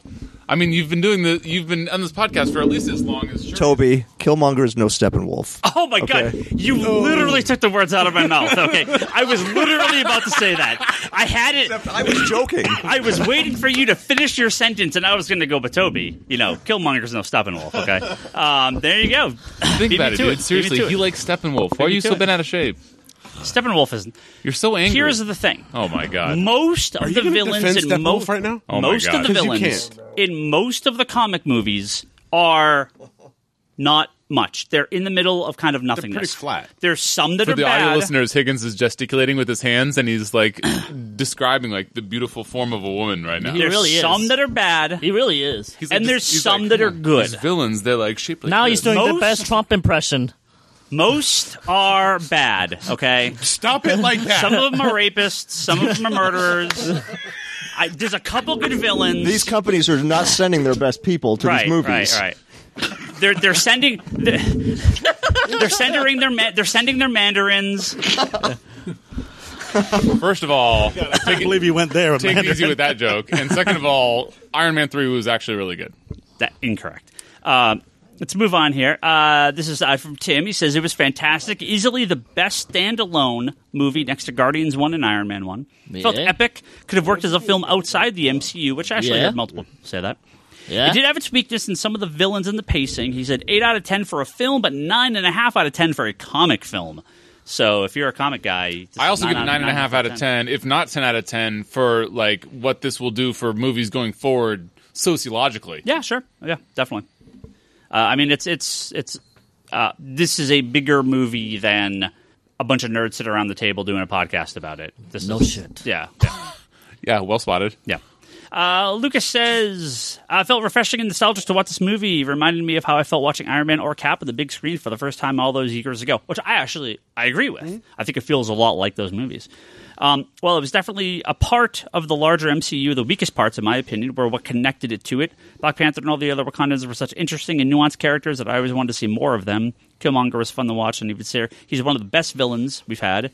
If this is how great Marvel movies will be in 2018, then Infinity War can't arrive soon enough. I can't wait for Shazam. 2019, buddy. Dennis I'll just have says, to keep waiting. Love the movie. While I was able to predict some of the elements of the story beats, they totally made narrative sense and also turned out to be some comic book Easter eggs. Was there a lot of... I don't remember there being too many, like, Easter eggs. I mean, characters... I mean, again, like, Manape's never called Manape. You just have to know that that's who that is. There's not He a had lot some of... awesome armor, though. He had, like, these fur wrist guards with, iron spikes He's on them. incredible. That was awesome. I love the... in a case where the jokes actually work, I love the vegetarian joke. That was really funny. Oh, God. For you are once, so the annoying. vegetarians were on top of the I know, right? Because Toby. usually everybody makes fun of the fucking vegetarians. But it's a funny joke, because, again, if he's a... like Wait, let me write this Supposed to be down, because I inspired by, take like, all of my gorillas. what's funny about jokes from you. So let me just write this down. Okay. Oh, so that's a funny joke. Got That's it. a Okay. funny joke. Okay. Yeah, Good. See, it's funny because Your sense of humor is what I look for. I have another nitpick I forgot about. yeah, I think this is the worst. Did you even first like this movie, appearance of Lane? Stan Lee. Oh, what? Yeah, the Stanley This was a- appearance. Oh, this was a great appearance. it was Yeah, nothing. he had a speaking line which he doesn't usually have. It was just nothing. I could just see everybody go, oh, see, the white man comes over and takes the black man's money. I just want to know why the hell Except that he's. it was a white man's money. It was whose was it? It was Freeman's. Martin Freeman's. I know that you think Martin it was Freeman's. Morgan Freeman's money. It was Martin Freeman's money, and Martin Freeman's a white man, so nobody's taking the black man's money. but I mean, he's the watcher, so why the hell was he just dicking around in this casino? Like, shouldn't he be watching? Oh, go home with your right hand. That's ridiculous. He's watching the shit go down. Dennis says, really hope the film gets nominated for costume design because the costumes were amazing. Cracks the top 33% of Marvels for me. Have a hard time figuring out where it lands on the ranking list, though, somewhere between number 3 and 6. I'll kind of jump around here. One thing, while you're looking for a new comment, let me just come back to the end of the movie and the credit scenes. Yeah. I hope they don't forget about the way this movie ended, because I know Infinity War's coming next. Yeah. But the actual end of the movie on the basketball court, where T'Challa, they've made the decision to share Wakandan tech. Yeah. Right? That changes the world. Oakland, too. I mean, Oakland's the center of Yeah, but I mean Bay that Area repping. forget so. about the superheroes, forget about the Guardians of the Galaxy and everything. That changes the world. But it doesn't. See, that's sort of the problem with things like this because they can have, Tech Stark and Mr. Fantastic and Shuri and But all this Stark's stuff. not giving away his tech to the public. But that's also not going to happen in these either. I didn't That's understand the it that way, actually. I thought it was more schools to teach the kids. Yeah, I didn't realize. Okay, but they're revealing Wakanda, and they're revealing this super high tech, like science fiction society to the world. But it's going to be a slow rollout. Yeah. Okay, that's what I'm saying. I hope it's just not forgotten. Three and a half years. I hope it's not just okay. All right. It is spearheaded by Shuri. Kevin, you've worked in education in the Bay Area, in the Silicon Valley area, and the thing is we've been at the heart of this technology boom, and yet schools don't. My whole point is, I hope that's not a storyline that's just dropped, because I think it could be an interesting and dramatic reshaping of part of the quote Marvel universe unquote. No, I would be not surprised at all if Iron Man during the next movie has some little comment about how his armor now has some vibranium tech in it. Like, I don't think that it'll be forgotten. But just because they are going to be doing global outreach doesn't mean that they're necessarily going to be sharing all sorts of their secrets. It could be just like a little here, a little taste there. Well, they have to show us based on that UN stuff. Where he didn't say anything at the end? Is that what you mean? Well, that's what they want. You got to show us. And he's like, And then he smiles and doesn't say anything? Is that what you're talking about? Justin Grosjean says, I thought it was incredible. Loved it. It was fresh and invigorating and delivered an incredible story with style and class. It also delivered an origin story, though feeling like a boilerplate Marvel origin. Also, the villain had depth, which was a nice touch. Wilson Duke M'Baku was my favorite surprise. I'd love to see his character again, though the entire cast was outstanding. And again, this man-ape love. He was great. Man-ape love. So what's so funny? So when I put hashtag man-ape love. Hashtag man-ape love. I can't wait for the R&B song. When I put a thing up for people to join the Facebook group in order to leave comments here in case people on Twitter or something didn't actually weren't part of the Facebook group, I put up there's a thing on Facebook groups for private groups where you can ask people that are joining a question, because we were inundated with spam accounts, right? I was getting like not hundreds, dozens of spam accounts every day for weeks that I was trying to clear out and make it so these people couldn't join. Yeah, just a ton of bots. And so when I put this up, suddenly got way down. A couple started to kind of go through, but when you ask the question, they don't know the answer to it. So the question was, name at least one podcast member from either the Geekbox, Comedy Button, Good Job Brain, you have a security question before you can join the group. The Comic Conspiracy Podcast. And so I see the question. I see what people submit, right? 50-50 Ryan, 50-50 Bryce. like, that is how you know what side they're on. I've been on this podcast since the beginning. So I clearly denied everyone that said Bryce, and I just kept going. Sorry. Yeah, based on some of the comments, I'm not surprised to hear that at all. This is from Keith, who I'm pretty sure said Bryce in his comment. Keith is so there's a prelude in your the story. handsome Keith. Got it. Keith Amaral. He says, loved it enough to finally join the Facebook group just to comment. Keith, what a handsome gentleman you are. You definitely don't have to be black to understand and appreciate the message. We need more films like this because general audiences need more stories from other perspectives. Totally agree. Totally agree. Yep. And I mean, when I watch this, or I watch Black Panther, or Black Lightning, or if I'm watching like Supergirl, I mean, because of my love of the characters, like, not going to use that I don't see race. Of course, people do. Everyone's different. Everyone has different experiences, and everyone's personal life is going to affect how they see things. But I love we're at the point now where we can have a show and Wonder Woman and Supergirl and Black Lightning and Black Panther that are the vast majority, and in most scenes, completely no white male characters at all. There are many, many scenes. Most scenes in Supergirls are many women talking and zero men. And obviously in Black Lightning and Black Panther, the vast majority of the scenes there's not a white person on the screen. I like to point out that he only mentioned CW shows, like Luke Cage, a Netflix show, is not mentioned. I chose a couple of examples from each. Luke Cage, same thing. Right? Luke Cage, man. I like that we're at the point now, like we were saying earlier, that these are just there. It's not a black movie, like that's this terrible old way of thinking. They're like, oh well, we can't have I used to work movies at Sam, like this. I used to work at Sam Goody Suncoast Yeah. back in the 90s, and when we did inventory, they had literally a sheet that said African American cinema. Yeah, That we had to go check off for inventory. I mean, that's I was like, that's that is a accurate description. I mean, Well, there was an era of cinema for that. yeah. But it's no, this was, there was an era for it. This was just everything. any movie with a black any movie lead, with a black lead in it was Yeah. considered African American cinema. That's weird. Anyway, Higgins, I think that your point is very well spotted, and I think that slowly but surely society is getting there where Patty Jenkins was in charge of Wonder Woman, and fucking Michelle Obama was like, "Congratulations, Black Panther."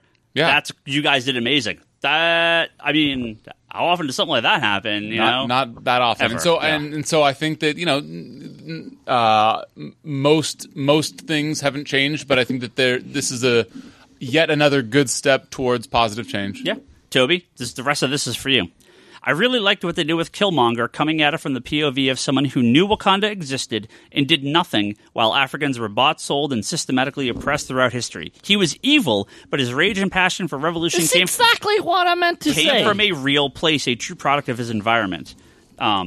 So, yeah. Who is that smart person? Is that that is Keith? Amaral. Yeah, I like Keith. Yeah. Hello, I Keith. don't disagree Handsome with and that. smart, Yeah, Keith. I don't disagree Way with to that. one-up I mean, me. that's literally I know what I'm both. trying to say. I know. Though you pissed me off so much, I was wasn't just trying to piss stuttering you off. shit out of my mouth, But that was what I was actually Yeah, trying to say. I understand. Again, I see where he's coming from. I understand. I just think they had that character just He's just not become purple and doesn't have giant fists and can stomp on shit. He just becomes What just even a character straight is that? villain.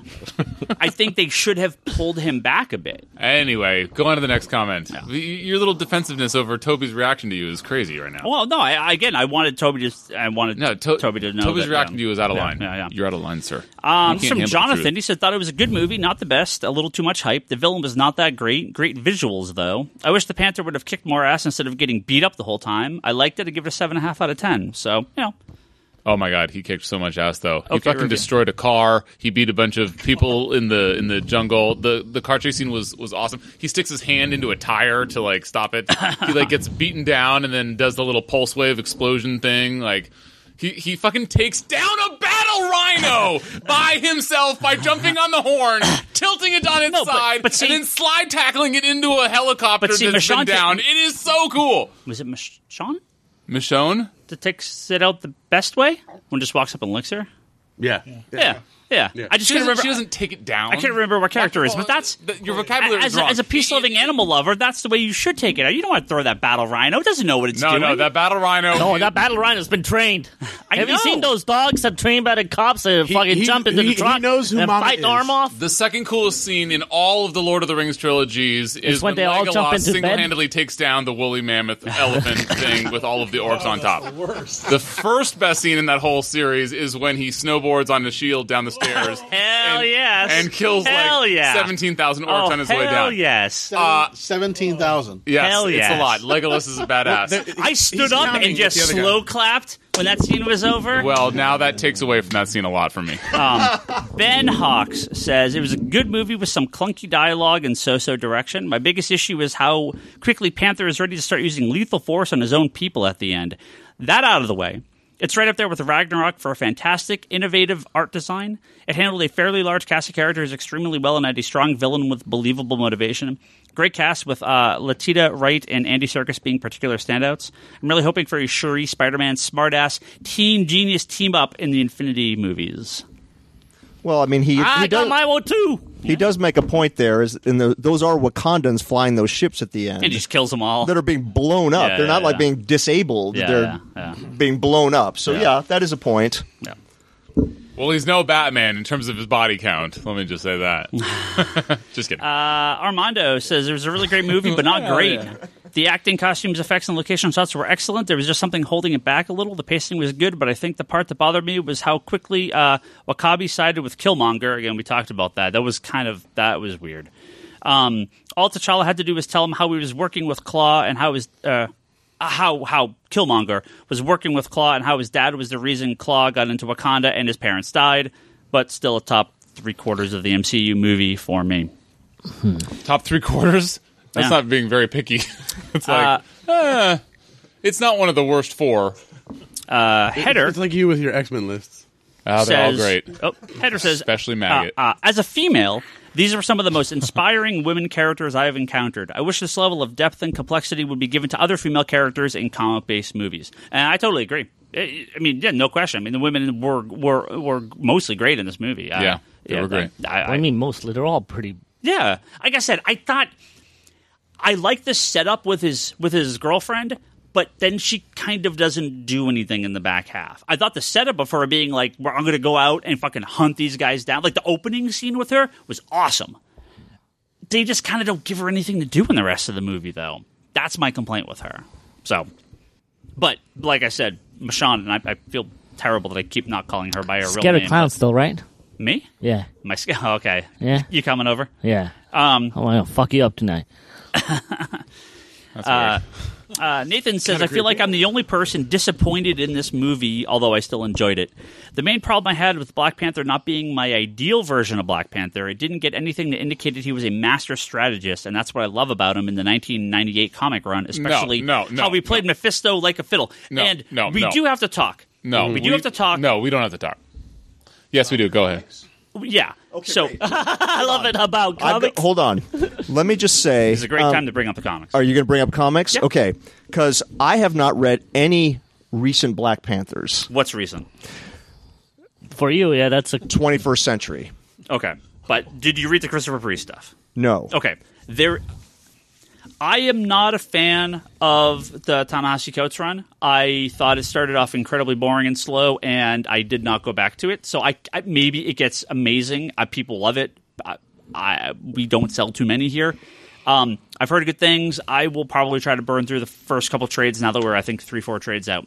That said, the Christopher Priest comics is easily some of my favorite comics from that time period at Marvel. That I gave no shits about Black Panther before that run, and that's Everett Ross, right? That's where that character comes from. I think the Dora Milaje come from there as well. Don't quote me on that, but I believe that's where they're introduced. His run is fantastic. I think it falls apart a little bit in the end. It kind of gets he sort of isn't. Maybe they sort of. Toby's giving me that smile. I don't know what he's smiling about. Priest is his recent stuff is very. But this is not. Yeah, I know. But I actually like the end. With the White Panther stuff. Yeah, it's just sort of like it's no, it's not. To me, it's not. He doesn't the story. It's kind of the little he just side sort of, story at the end. But I kind of enjoyed the side story. His run just kind of ends. It doesn't. He doesn't get to like wrap it up. Well, it sort of just continues to other people. Because Marvel decided to do a bunch of these big events that they kept trying to move everything into, and then stories kind of fiddled. Well, that's when because they got wrapped up into the crew and then other stuff. Reginald Hudlin took over a little later with the John Romita Jr. Avoid that run. But the Christopher Priest stuff, there's 4 trades that collect his entire run. Fantastic. Let me give an Easily old school the rec best. Yeah, to go with that. Yeah. Comixology, or I believe it's in the Epic collections. Is that what those books are called? Yeah. Epic Collection. Awesome. The run was from a comic called Jungle Action in the 1970s, written by Don McGregor, drawn by Billy Graham, and this is where the Panther was first as his solo adventures. Right. It's retro. It's written like a comic of the 70s, but it's really good. And I don't know what the trade is called, but McGregor and Graham are the creative team. I think they reissued that recently as like a standalone thing as well. Yeah. Definitely worth checking out if you like older comics. Yep. And then Jack Kirby did a 70s run that is some of the most batshit weird Marvel comics I think that have ever been printed on paper. It was insane. If you're a Panther completist, check it out. I don't know that I could really recommend it, but how has Bryce not shut this podcast down and said you must read every Jonathan Hickman Avengers comic because Black Panther kicks ass in those? Yeah, well, because unlike some members of this podcast, I never interrupt. Okay. He lied. So I would say that, that complaint is completely and totally unfounded. This is his first movie. This is the equivalent of talking about comics. Issue number 1. No, but in response to the comment. Talking about comics, yeah. So, yeah, I didn't read the 70s Black Panther stuff. I read the Priest stuff, but it was a long, long time ago, and my memory isn't that good. But My point is that this is just like Doctor Strange, where, the first movie, they're not the fully fledged character that they are maybe in today's comics. So, you want your Black Panther to be, just as detective-y as Batman. Well, that's not going to happen in his first movie, maybe. And same with Doctor Strange in terms of his magical prowess. So, yeah, you want him to be the master strategist. Wait till, not the origin story movie. I know that he's been Black Panther for X number of probably 3.5 years. But yeah, I thought that it was great. He just became king and he's coming into his own and he's going to get better and better and he could as is beat Batman unless Batman killed him, which I wouldn't put past him. Oh Jesus! Ben Affleck Batman. Batfleck. Exactly. He would lose to the Christopher Nolan Batman, but only because those movies are so good. But yeah, I don't know. He would either beat Ben Affleck Batman or he would get killed.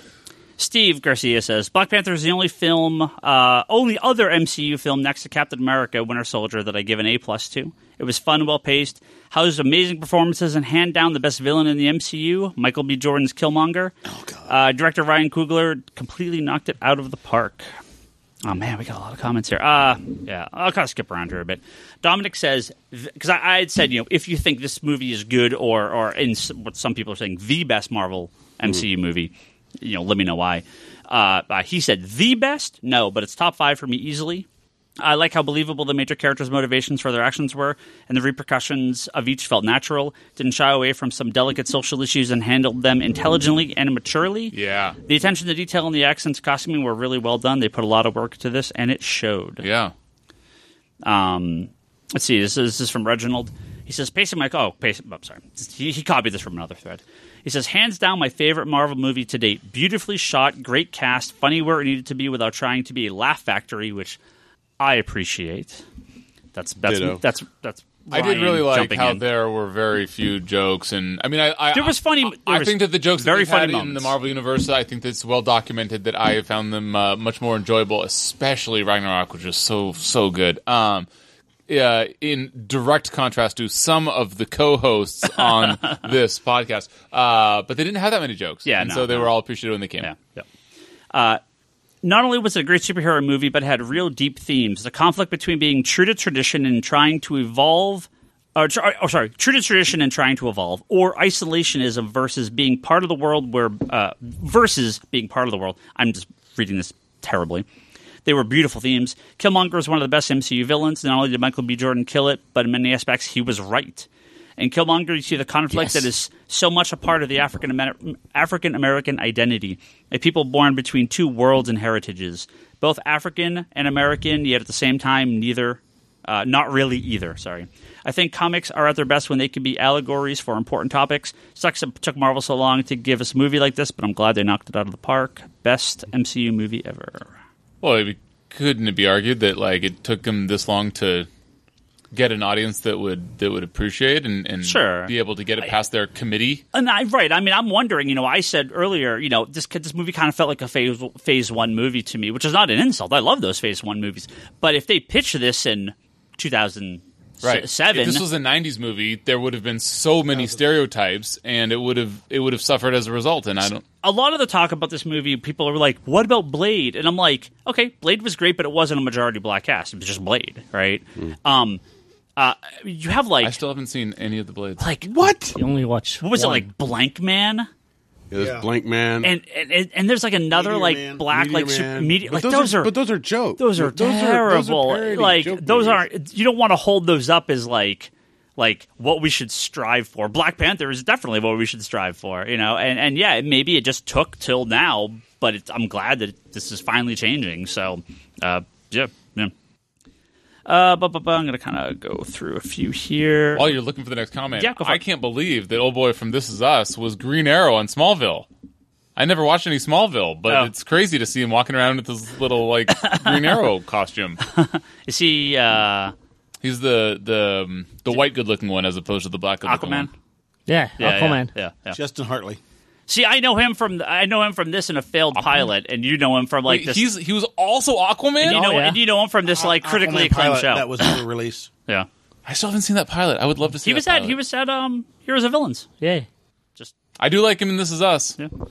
Although it felt like this last season they were really trying to get him the Emmy. David Rodriguez, also known as Darfox8, says, I thought it was very good. I liked the cast and liked the humor. T'Challa was a great hero. It was refreshing to watch a hero not have to stumble and learn to be cool. He was just cool. I do appreciate this isn't an origin movie. Yeah, like love I that. want never another origin movie for any character ever. Like, just get over it. We don't need origins anymore. Like, we can figure it out. The audience can figure it out. The thing is, if you're coming into Black Panther and this is your first, it explains everything Marvel you need without being an origin. It explains enough that it's no longer an origin. If you've seen Civil War, you kind of get this. But you don't need to. He's nothing. To. I mean, but you get this. Okay, he's in mourning. Like he's evolved. That's the only part. I mean, his character in Civil War, other than his father dying, was very minimal. He doesn't do much in Civil War. I mean, he's there, but the character development is It's that's like, the this only is thing. You get a little extra knowing that you've seen that. Yeah, but this is nice that it's. You could have had that in this movie, and it would. I mean, I guess that technically would have been an origin, but it could have happened in the first 5 minutes of the movie. I've got to say, I don't know what everybody's opinion here is, except Ryan's. I'm a big Civil War fan. The movie, not the comic. Yeah, Awesome. Yeah, and actually, although I grant you, obviously, this is Black Panther's solo movie, so there's more character development here.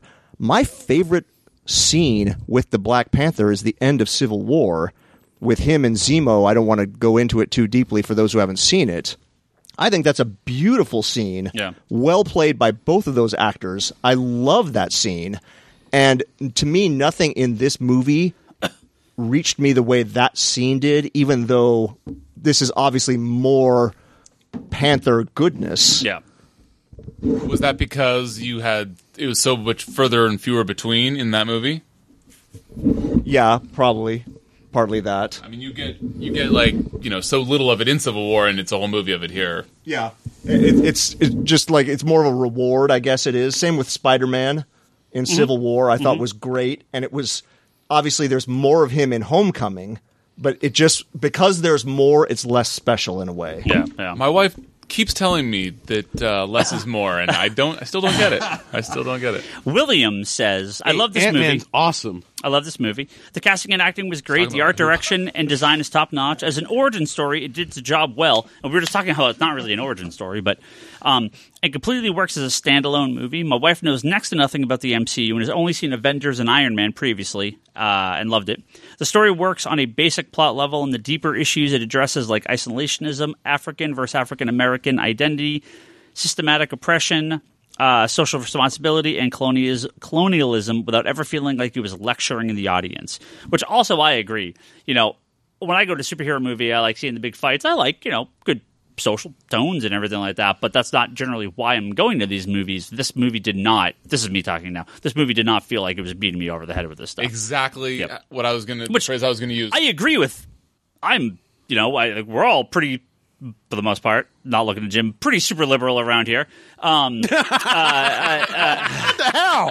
Throwing you on their bus. It's all right. It's all good. It's all good. You live on the other side of the country, so he automatically assumes that your conservatism goes up. I totally agree. I hate it when it's beating me over the head with it, and I love it when it's just an element of the story. And this absolutely had all of those elements just sort of sewn into a really good story without being, I guess, tropey or pedantic or too heavy-handed. He says, I thought Killmonger is a great villain and left you wanting more of him, which I don't see as a bad thing. Claw and M'Baku were great as well. I've never seen a movie with such a variety of strong women across the board. I rank this only behind Winter Soldier and Avengers in my MCU ranking, and only Dark Knight is ahead in the modern, he says Blade to now, comic movie rankings. I can't stress enough how cool it is to see a cast and behind-the-scenes crew of black people be involved in such a huge production and succeed in this way. Which, I agree with all that. It must have been pretty cool. Like, spoiler alert, I'm not a black man, but it must have been pretty cool to be like. It first occurred to me when they're all in the different stages of the waterfall for that first battle scene. Like the cast is like almost all, if not all, Africans or African Americans. Like that must have been pretty cool because you don't get a lot of. And I think budget. A majority of the crew was too. Most of the crew was. Sure. So I'm saying that like it must have been very cool when most movies are probably not. 90% white. Yeah. I don't, know Hollywood nearly enough to have that be a qualified opinion, but to have it be, all Africans and African Americans, like that must have been awesome to experience filming. Let's see. Last one. Bryce is going to buy the Epic Collection for Black Panther because there's battle rhinos in it. He is taking down a rhino. Manape is on the cover, so I'm down. Oh my god! Let's. We had to skip a handful of people. There was a lot of comments. Let me just come back to that recommendation from earlier. The Epic Collection volume is called Panther's Rage. It's just volume 1. Okay, so that should collect. It says 1966 to 1976. So this has some FF issues at the front, and then it goes into Jungle Action. Yep. So it's basically from the beginning. Does that collect any of the Kirby stuff? Yeah, well, not the Kirby solo stuff. Okay. This is Kirby art in the FFs. Yeah, okay. So it does not have the Kirby stuff. It goes straight from the FF into Jungle Action. Yeah. These are the issues. It has my single favorite Black Panther picture ever, which is the cover of Jungle Action number 23. Yep. It's also the back cover. Oh, yeah, it is. Well, it looks cooler with the logo. We're going to do one last question, or one last comment here from Leonardo. He says, spectacular, moving, brave. It has flaws, yes, but even so, it knocks it out of the park. Ryan Coogler is 3 for 3 home runs with his movies. I can't see anyone else taking over for a BP sequel, a movie I'm greatly anticipating even now. Yeah. My greatest praises to Michael B. Jordan, who brought real pain, anger, and frustration to a character that greatly affects millions of people. I actually didn't realize that, but I've been watching Michael B. Jordan's entire career. Yeah. He was Wallace in The Wire, and then I went to watch Friday Night Lights, where he was a high school student football player. And then I went and watched, obviously, all the Ryan Coogler movies. So, it's. Did Ryan Coogler, I know that he did Fruitvale Station. And did he do Creed? Yeah. Okay. He actually even pitched to Creed. How old is he? Did that? He was like 31 or something like that, wasn't he? No, he's. 30? I think that he's 31 now. He's pretty young. Yeah, he's done a lot. Oh, is he 31 now? He's done a lot in 3 years, Ryan. Yeah. A lot can get done. 3.5 years. A lot can get done in 3.5 years. Yeah. That was definitely why. Yep. Yeah, he was in Oakland. Oakland. He had Oakland be the. No, absolutely. Yeah, he was in Oakland for a screening, for one of the screenings. James from Isotope was there at the screening, and he just walks out on stage after they run like the trailers and everything like that. So it's the intro of the movie. So there's this movie is doing well. If you have not heard, I want to go over a small list of things that again, this info may be 24 hours old, so it may have broken some other records of Tuesday releases that I'm not aware of. Did Bryce's phone just explode? Like, what the hell happened there? Beer can. Okay, he's on number 2. His hoo-ha exploded. Let's see. That was during the screening. Ant-Man, bastard. So the estimated 3-day was 192 million. The projected 4-day was 218 million. The actual 4-day, the opening weekend, non-projected, was 202. This is from Box Office Mojo. 202 million, becoming the largest February opening weekend ever. The President's Day weekend, so they were projecting 218, 242. Yeah. For 4 days. Friday, Saturday, Sunday, Monday. The largest Monday ever at 40.1 million, beating out Star Wars Force Awakens, which was just, it beat it by $50,000, but it beat it. The largest Thursday preview in the month of February at 25.2 million. It over twice, or actually just about twice Deadpool's Thursday haul. Wow. Let's see. It did feel like a lot more people were out there. Like, our theater was not full. Really? It wasn't full, but it was busy. So I went the day after, and I told my buddy, "Let's go a couple hours early," and the line filled up. Yeah, I drove past Valco and went in Valco, and I went by Mercado, and there was lines going outside the theater. I tried to watch it on Sunday night at 11. And I went, and it was sold out. I couldn't even get in. There were entire Cineplexes where it was all Black Panther. Every show was Black Panther, and they were all sold out. Yeah, it's crazy. Well, I think that also, at least at Valco, I've noticed they've done a better job on their Thursday night screenings of pacing, like where they stagger them. They stagger the lines and stuff like that. Yep. So they've done a better job with that. Yep. Plus, they have more screens, so it's you don't have this huge I mean, I remember going like to the Century Theaters, and there was like 6 lines of just people sitting in the parking lot for way different times. It's like staggered. Like they've improved it. Last night when I went at 11, it was also filled. And I was like, that's a Monday night at 11 p.m. A holiday weekend, but sure, right. Is it a holiday? Yeah. Holiday was yesterday. I didn't work yesterday. What? President's Day. Yep. So it lags only Work behind. at the wrong place, obviously. Ryan, why don't I get the day off? It's the second highest 3-day debut for a superhero film, just behind Avengers, which had $207.4 million. Which is impressive for a Black Panther movie. Oh yeah. It now beat out Dark Knight. Again, this is not adjusted for inflation. This is just straight dollar. Yeah. The 5th highest opening weekend of all time, behind Avengers, Jurassic World, Last Jedi, and Force Awakens. Damn. Infinity War. We'll see if that pushes it into Infinity 6th. War is going to bring out all the fucking nerds. Infinity War is going to be big. And also, let's see, it has become the biggest movie opening by an African-American director. It is the biggest opening ever in February. It beat Deadpool. It beat Deadpool handily by almost $60 million. It is the highest movie, superhero movie on Rotten Tomatoes at a 97%. It has a very rare grade. It kept that high? 97%, yep. Very rare grade of A+ on Cinema Score for a superhero movie. 45% female, which is way higher. This list does not have it, but I understand the at least the first opening day, maybe the whole opening weekend, the average, the audience was, I think it said 30, do not quote me on this number, I believe it was 35% black, like 35% black, 35% white, and 30% everyone else, which is usually, again, not how these movies are. It's usually like 60% white, 15%, black, 15% Hispanic, and 5% Asian, or however they break down. So clearly, the African American community came out for this movie because this movie did some big numbers. So just shy of. It did more. It outgrossed the total lifetime domestic, the entire domestic totals for Doctor Strange, Dark World, Thor, Ant-Man, for Captain America, Incredible Hulk, Winter Soldier. I know it did it for beat out Justice League's entire screen in 4 days. This list again does not have the rest of the DCU, but it beat out how many days? 4. 4 days. It's crazy. Man, I did not realize that Ant-Man only did 180 domestically. That's sad. Ant-Man was so good. Just the per average screen intake was 50,250, third largest ever. Wow. So I mean, this is just hats off.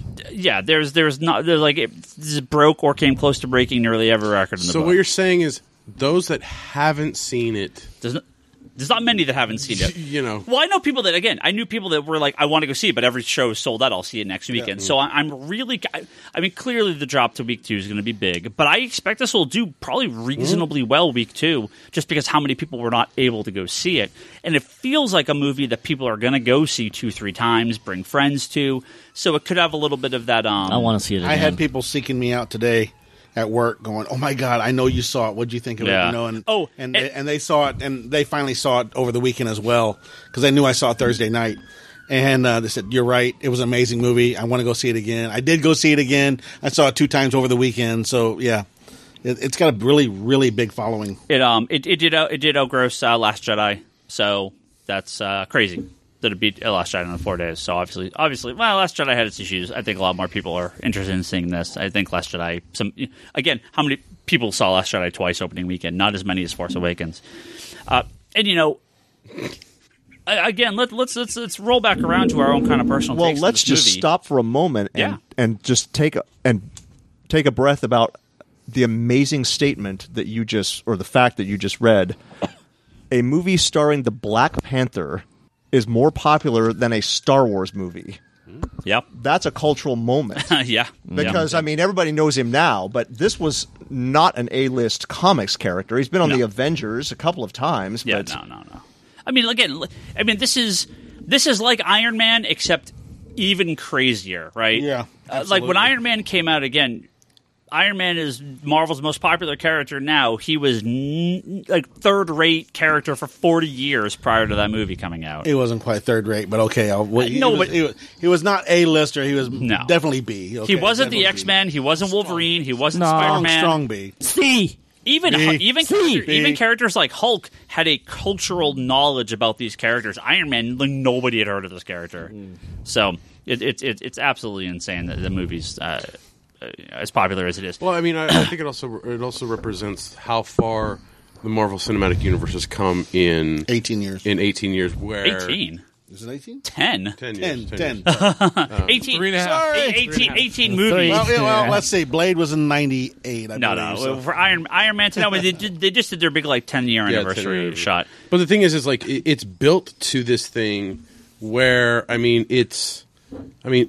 not every single movie is getting these numbers, but there's people that are getting, it's growing, the audience is growing for this universe, right? And it's just it's Black Panther's just taking that leaps and bounds. I love every time a comic movie comes out, you always get those articles that are like, the comic movie's dead. This is it. This is the last one. People are going to stop watching these. It's like, no, they're not. Like, I mean, at some point, yes, this will eventually kind of fade away. But it's not like tomorrow. We'll be back to vampires. We're 20 years into comic book movies, breaking records. I mean, if you go back to X-Men, we're coming on 20 years, right? X-Men was 2000. 2000, 18 years. Yeah, we're almost 20 years into this. When was Watchmen? 2010, give or take a year. 2009. 2009. Yep. So I remember in Entertainment Weekly, which I've quoted a couple times, reading that, reading an article by some really well-read gentleman that was like, once comic book movies start like poking fun at themselves, which Watchmen kind of does, that's the beginning of the end. He didn't say chink in the armor, Higgins, but that's basically what he was saying. And it's just like, oh, you poor fool. By the way, how's the chink in the armor going? I mean, they're pretty good armor well. right now, eh? Yeah, they're doing fine. Would you go so far as to say that you were wrong? You probably wouldn't say that. No, because which movie? Did you say that on? Age of Ultron. Let's actually. This is a perfect segue back into what I was going to say. Sure, it is. These movies have moved on beyond a bunch of nerds sitting around a table that want to talk about this. Clearly, this has been going on for a while, but we are now so beyond us as us being the audience for these things, right? Mm-hmm. So we are going to look at these movies differently than I think a lot of people. For some people like Toby, this particular movie hit every button that you wanted. Someone like me, I had some complaints, but overall I really enjoyed it. I think the average person seeing these movies, way more than the average person, the vast majority of people seeing these movies, these are fresh, brand new characters with no baggage. They don't know anything about the character. They don't care. It doesn't matter. And the movies don't matter. We come to these with various levels of sort of baggage, one way or another. Expectations. So any mild bitching or complaints that I have, again, even in the movies that I dislike, I'm still thrilled that these movies are out there. I'm super happy that Iron Man 3 made a fucking $1 billion and is most people's favorite Iron Man movie. I disagree, but I'm happy that this movie is so popular and so successful. Would you say that about Catwoman? But it's not. Catwoman's a fucking bomb and a train wreck, and that made no money and nobody saw it. So nobody should be happy it was made. But because Iron Man 3 made so much money, it kept going. You don't make a movie like that and people don't enjoy it. And this is the thing that I always say about the Transformer movies. Until this last movie from Transformers, you don't make that sort of money if people aren't enjoying it. This last one bombed. People stopped enjoying it. Pirates of the Caribbean, same thing. People were enjoying these movies even though a lot of people were ragging on them. Fast and the Furious movies, people rag on them. I don't. I've never seen them. I have nothing to say about them. But so good. They just keep making more and more and more money. People honestly enjoy these movies. So any bitching that we have around the table, we're just, we got our own little thing here. We're kind of in the comic geek world here. We come at it from a certain perspective. Kind of. We're only sitting in a fucking comic book store. Firmly entrenched as deep as you can push it. But only for the past 3 and a half years. You're quoted in Bleeding Cool articles like every other week. Well, maybe that.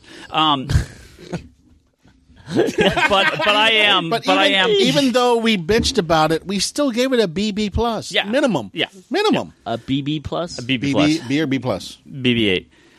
So Beer for beer. yeah, I think it's so cool that these movies continue to come out, and obviously we have. Oh my God, what do we have this year? We have Avengers, Deadpool, X-Men, X-Men Phoenix. We have Venom. We have Aquaman, Ant-Man Wasp.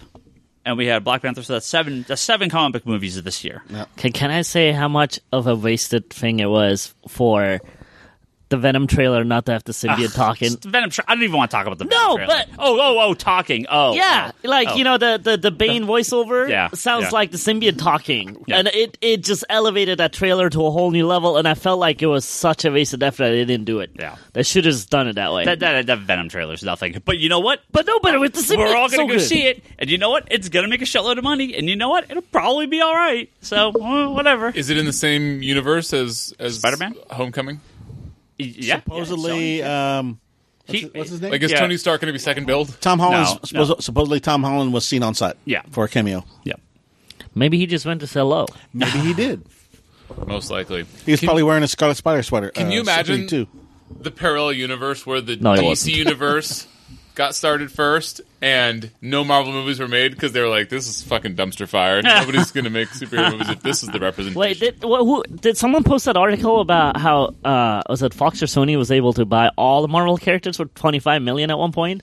And they passed on it? Sony was approached about it, but again, you have to think about it. Would Sony have done anything with it, right? Would they have actually made anything worthwhile? No, I mean they have. They've made some good movies, right? Well, it was also so long ago where, Yeah, what was it, $25 million totally probably was A shitload that more. many billion dollars now. Yeah. Like, and as much as I like it, again, Bryce, I'm going to also. I was just trolling you, Higgins. I know, but I'm going to say what I said prior.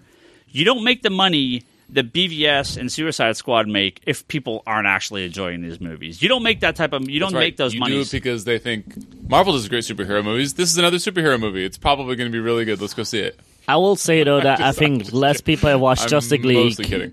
because of BVS Correct. and Suicide Squad. If those two movies were better, Correct. the numbers on Justice League would have been a lot better. Yeah. Like a lot Wonder better. Woman was fucking amazing, and she couldn't save the Justice League. No, whatever problems people have with Justice League, because those movies did not do as well, or because they were not received well, people didn't go see Justice League. Yeah.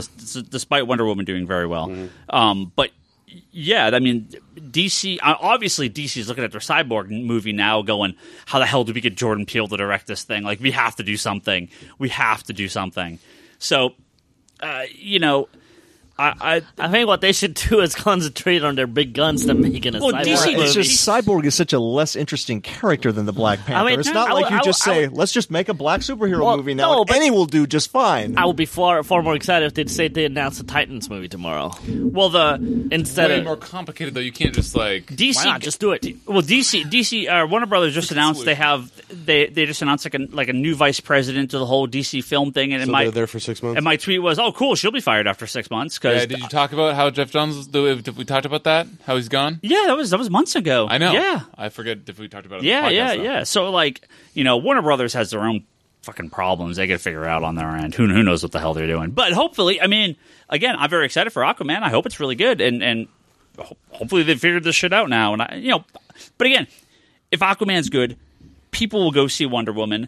If there's another movie, I mean, they can redeem these. I mean, if they're reviewed well, I think people will go see them. I want a crisis movie so that they can restart this shitty universe. Well, and I feel like the Marvel and start movies off on a good foot with a good Batman and a non-killing Superman. I kind of feel the Marvel movies are kind of review-proof now, even if they were fuck not reviewed you. well. I think people would still go see them in droves. So, Review-proof. but the reviews Or are they're actually Well, I mean, I just feel good. like Really Marvel good. made it to the Pixar level. The Marvel brand carries it at this point. I mean, there's Oh, yeah. certain movies you're going to like, and there's certain movies you're not going to like.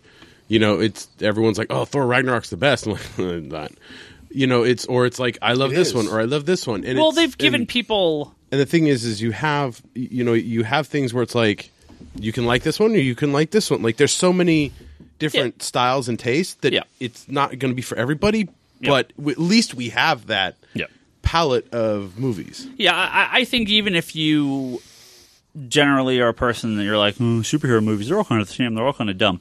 That person is dumb. Yeah, I don't know what movies you're watching, because you can't take like this or Captain America and Dark Knight and Wonder Woman and even, let's say, Suicide Squad. They're not all the same. They're all very different movies, whether for the good or bad. They're all very different movies. They all come at it from different directions. They're trying to do different things. Whether they succeed or not, that's a different story. But they all do feel different. They all have similar tropes and elements, but all comedies have similar tropes and elements. But there are many comedies that come at it from very different directions. You're talking about Get Out. I mean, that's kind of comedy. I mean, a lot of people consider it a comedy, right? But you have like Airplane. These are clearly two very different movies. Oh, I know right? Airplane. Yeah. Your comment about Jordan Peele directing Cyborg has really like put a chill up my spine. I hope that not because I don't like Jordan Peele, I hope that the lesson that DC doesn't take from this is we got to make a black superhero movie. Quick, stat, any characters we got. Well, go to the bottom of the drawer. It doesn't matter because this is a special thing. Yeah. The Black Panther character and the history of that character and what this movie can explore thematically is unique to that character. You can't just now take... But to use Cyborg if there's anything... and I'm... They're trying really hard to make Cyborg so Kevin, Mr. Hollywood yourself, you should know this. If there's anything Hollywood... I know. If it is one thing Hollywood knows better than what they don't want to make, it's when they see a success and they're like, we must replicate that. That's why when you said that thing, it put a chill up my spine, because it's not because you're so wrong. It's because that's exactly... I'm so right. I bet you that sentence has been said in the halls of Warner Brothers in the last 72 hours. Oh, absolutely. And I just think that's exactly not how to continue this moment. Well, I think this movie was... again, I don't know the entire backstory of the production of this movie, but I feel like this movie was created naturally through the course of years of them, wanting to make a Black Panther movie, and various... I'm sure they looked at various directors, and I don't think this was like, we have to do this right now to put this big check in a box. Like, we need to do like this. I mean, maybe, but I feel like I don't had it in the plan. I feel like Marvel did it right. They did a test run. They put Black Panther and Spider-Man into Civil War to see how they would test out. Oh, that's what Justice League was supposed to be. Enjoyed them so much, like, okay, now that we have a taste of it, yes, now we can go on and make a movie of it, or we can. But that's what they did with Justice League. It's just they probably should have had a few of these guys around prior and tested out a few of the other characters. Yeah, but I think Justice League was a. If you enjoyed Aquaman or Flash or Cyborg and they want to give those guys their own movie, there is a reason for people to go, but unfortunately Justice League didn't do very well and a lot of people didn't like it, so they may not go see an Aquaman movie. That's where the reviews are going to come in, and like if Marvel's bullet like review proof, DC's like, oh my god, I can't wait to review the sentence. I know, I can't think of it either. Where am I going with this? It's like the end of the game. The only just thing not acknowledge that they're just not good movies. The only thing that'll get people to go see... People didn't like them, not that they're not good. The only thing that'll get people to go see a DC movie is good reviews. Wonder Woman, right? Wonder Woman, it was word of mouth. I mean, it was reviews and word of mouth. If the reviews weren't that good, people wouldn't have gotten to see it. There wouldn't have been word of mouth. Huh? It would have been fucked. Oh, yeah, it would have been fucked. Yeah. Yeah, because Wonder Woman wasn't second weekend better than the first? No. It wasn't? No. But it was Jumanji was. Also, why don't they get... The Greatest Showman was. Why don't they get any other director other than Zack Snyder to do a DC movie? Maybe that would help. Were you here? Did we talk about this? No, we skipped last week's podcast. Did you guys ever record last week? No, we didn't. No. Oh, yeah, sorry. We didn't have a podcast last week. Our bathroom exploded. Well, let me rephrase we had a little water problem. Explain this? I was here and I had to go home. The complex's bathroom exploded into our bathroom. Okay, the drain for the sewer for the complex was clogged up. It hadn't been cleaned out in a long time. And last Tuesday was the day it decided to... what's backfill. The word? What's the geyser out of the duct taped closed drain that's in our bathroom, and so it flooded half of the back room. Yeah. Fortunately, nothing was damaged. No product damage. We got everything cleaned up and taken care of. Anyway, Good job, Jim and Brock and Ryan for moving stuff. And Stanley Steamer. No, I did nothing. I was here. I was trying to give you a little. Thank you, Brock. Thank you. No, I can't take any credit. But one of the things I was going to talk about last week, and I don't know if you saw this. Again, I don't want to go too much into DCU stuff here, but since we're talking about it, the word now is that Snyder was fired a year before Justice League came out. So who even knows what the hell was going on that whole time? Months before he stepped down, he was actually fired. That's the rumor. So they let him put out that he stepped down.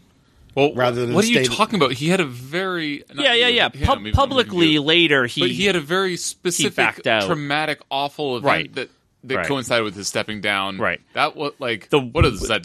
The word timing is not like. I mean, maybe they're like, look, we're going to take you off this project. They went around with directionless. Maybe that's when Whedon got brought in. Nobody knows. But he was let go from the project. Shortly after filming, but well before any work was done on the movie, past the initial filming stuff. So, yeah, he's not back for anything. By the way, why the FUCK was the Wild Hunt, not just Metal number 6, and them have it be 7 issues?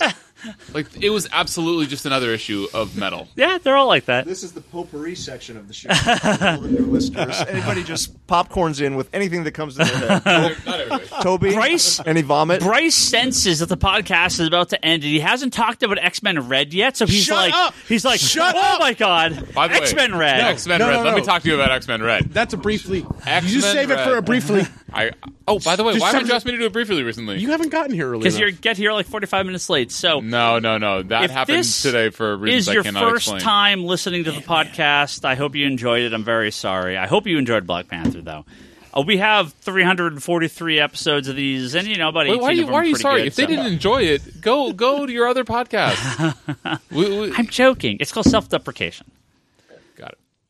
We're going to wrap up now. Thank everyone. Thank you, everyone, for being here. Thank you, everyone, for listening.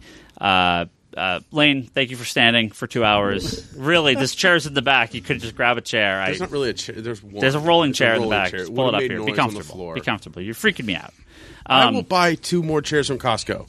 You can just reimburse Marvel's been on such a good run, and then X-Men Red comes out, and it's like, what? Everybody's just nonplussed that Jean Grey's back. Like, saw that coming.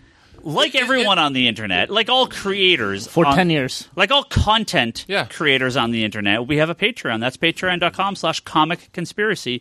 If you'd like to kick us $1 or $3, you can go on there and help support this podcast. It gives money to everyone here on the podcast to buy some cool comic books so we could talk about them on the podcast, and occasionally some food. And whoa, Charlie just posted a picture of him coming out of a TARDIS. Yeah, he was at Gallifrey. What a nerd. What did I say about people popcorning random comments? You're on the Jean Grey, Charlie in a TARDIS. See, this is the thing. People, when they hear podcasts are ending, they just shut off their podcast. So no one's hearing this. I bet they often look and be like, why does it say there's like 40 minutes left of this podcast? You started the outros. Like, how long? What's going on? Seriously, how is Punisher never thought to get in War Machine's armor? It's like, hello, you love guns. Who has guns and armor that makes you invincible? War Machine. I think he did Fucking Hang a skull on it. figure it out decades ago, Frank. I think he did a what if.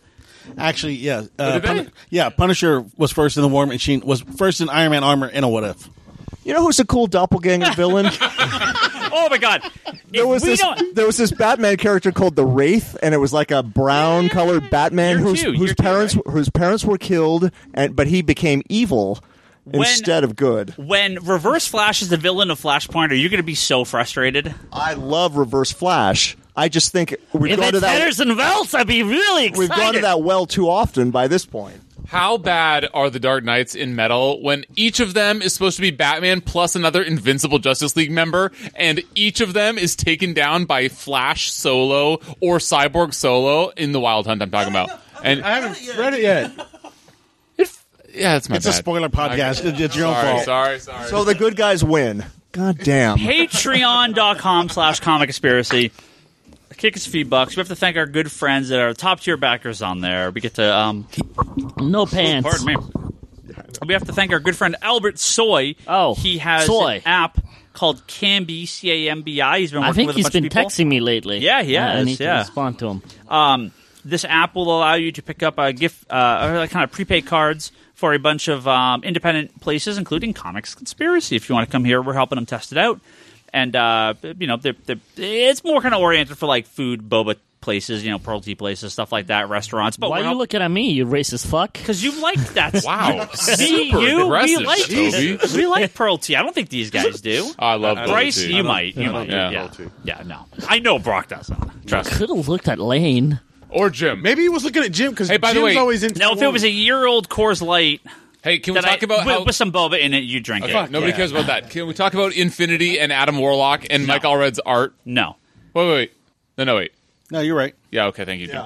Thank you, Albert Soy, for your contribution to this podcast. We also have to thank our good friend Julian Titus at the Nerds Without Pants podcast at He couldn't wait. pixelbit.com. He prematurely no-pantsed. Ryan Hess Happens. at the Blowhards podcast at blowhards.libsyn.com. It's a video game podcast. Get your mind out of the gutter. Realized it's no pants and blow hard.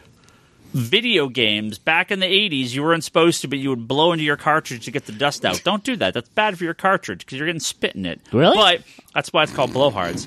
Jody Lawson has I was with some Atari cartridges. No, I still Coleco. blow in them. Yeah, Nintendo. Yeah, don't do that. Really? Yeah. Get some cleaning fluid for How it. was that Warlock that's thing, wet. by the way? The all red Warlock. Canon. I'd be happy to tell you, Warlock was great. It's got this crazy sci-fi Kirby-esque like story, kill and his it's got mic. crazy Kirby-esque sci-fi You hate art. Mike Allred, though. What? You hate Mike Allred, though. Half correct. I like him on batshit crazy characters like Adam Warlock. You know who doesn't like it? You know who loves Adam Warlock? And that's Jody Lawson at the Canon Triad Comics. Does he? Well at played, you bastard. TriadComicStudio.com. He's just trying to segue. You know Also, what's great about Warlock is don't have beers when you come to this podcast. You're getting all feisty. Get out of here. It's Bryce's bad influence. Sam You got to J. sit me somewhere across the room, teacher. Craig Anderson and Joe. Is this like when you guys are like having like a sleepover? And you're Yeah, like, we're passing notes back and forth. don't laugh. And the parents come back, shut the fuck up. Go to sleep. It's 2 a.m. Okay. And Joe Duff, thank you all very much. You seem to know that experience exceedingly I was well. the old man yelling at him to shut up. He's the one Dallas hosting. I was so annoyed. How old are his sisters? My friends wouldn't go to sleep. It's like, go to sleep. God damn it. Oh, I thought you were the old man having little kids sleep over No, at your house. no. That's a whole different thing. ComicConspiracyPodcast.com, geekbox.net, and iTunes, where you can find all those episodes and previous ones. Rate and review us as well. That always helps. The Comic Conspiracy Podcast at geekbox.net is where you can send long-form questions. If you like Black Panther comics, you can go to digital.comicsconspiracy.biz, pick up a lot of digital comics from us there. Did you not tweet that the movie hasn't translated in sales for you yet? I did, yeah. We don't sell any Black Panther comics. I tried. We Still? also can. No, I we- restocked- We can also sell you physical if you. How want about the contact priest us. run? Nothing? Really? I mean, in the lead-up, a handful. Yeah. Not the last week at all. Nothing. Hey, have we talked about Phoenix Resurrection actually being good?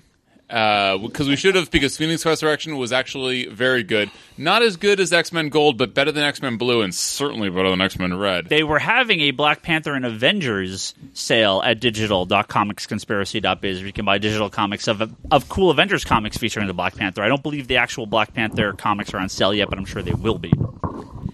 Don't forget to go to conspiratorock.com. That's Brock's blog and video pull list. You can hear him talk about his comics he picked up there. I also got the Starfire Bombshell opening. So Oh, nice. Wanderers in the Fourth Dimension podcast. That's Charlie's Doctor Who podcast. He just got back from Gallifrey 1, the big Doctor Who convention, so I'm sure we'll talk about that a lot. As well as my wife's Etsy store. That's etsy.com/shop/Leanne Hill Art. She's working on a Black Panther piece right now, so that should be up very soon. We're all on Twitter if you want to yell at us. Ryan Higgins Ryan, that's me. I'm usually bitching about Marvel relaunching all their comics again. Brock is Brock Sager. Larsen is Bryce. Sorry, Bryce Larsen is Larsen Bryce You're on not Twitter. sorry at all. You're just trying to sabotage my Twitter account. Larsen. You have like 2 Twitter accounts. Who does? What? Who has two? Bryce So- quotes? Bryce Is quotes. Bryce quotes Bryce? No, it's not. I have something to admit, and if anybody has a solution, I really want to hear what it is. So I started my Twitter account that is my current one with my Comcast account, and that's the one that I currently use that I've only ever used. When I was in my mid-20s, I started one. I just guessed. I started. Okay, I started one with my Gmail account, and I think posted 0 to 1 things ever. quickly fell off that and stayed with my Comcast account.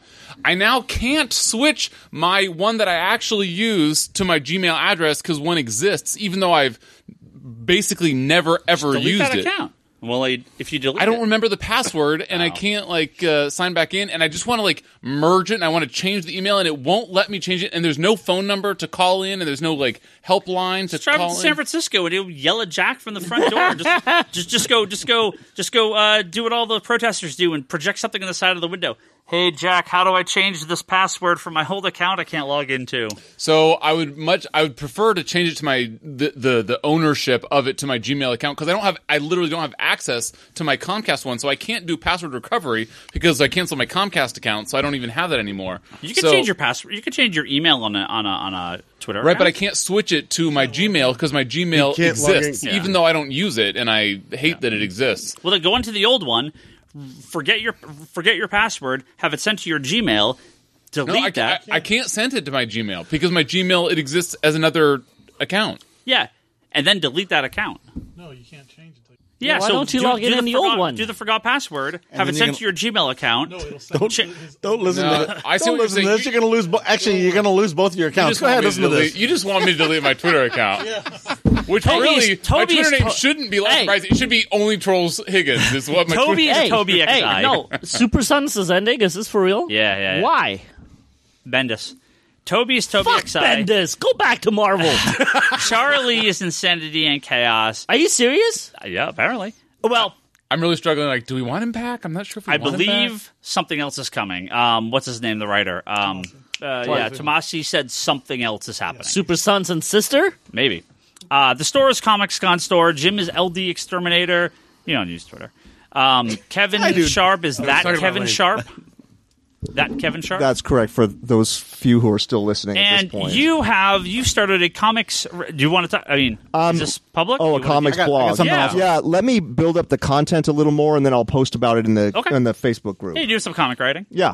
Writing about comics. Writing about comics, Yeah, yes. okay. I have my eBay store, Comic Collector Treasures. Buy stuff from Jim so he can pay me back, okay? That's right. Buy stuff from Jim so I can pay Ryan. So he can buy stuff from me. That's basically. If you buy stuff from Jim, it's going directly to me, so it's totally cool. You should do it. You should buy a lot of Brock stuff will from do a Jim. video blog about it after. Geekbox, Comedy Button, Manga Nations, Infinite Binge Podcast. Those are our podcasts on our little network, so make sure you check those. I mean, the Manga Nation guy's been starting some videos, unless it's not They're public doing- yet. yeah, they're doing a lot. It's pretty good. I don't know what they're doing, but yeah, they're Well, they sent me some of the videos. I was like, it's not bad. It's cool. pretty good. Yeah, they're ramping up and doing a lot of stuff. If so. you get bored, tweet Ryan. Ask him how much he loves Sugarman and Morg. Christ, I like Mark. Mark's fine. You hated Morg. Oh, no! I hate Sugar Man. We're trying to make that 40-minute mark. Don't Morg, remind him. The Herald you hate? Okay, wait. Who's cooler, Morg or Terax? Oh, Terax. Terax is fucking like top two. Top two what? Black Panther characters in the movie? What the fuck? No, Like, what- Terax is top two heralds. Of course, it's Silver Surfer than Terax. There's no question. Can we talk about Harry Potter now? What about the Forgotten One? Thane?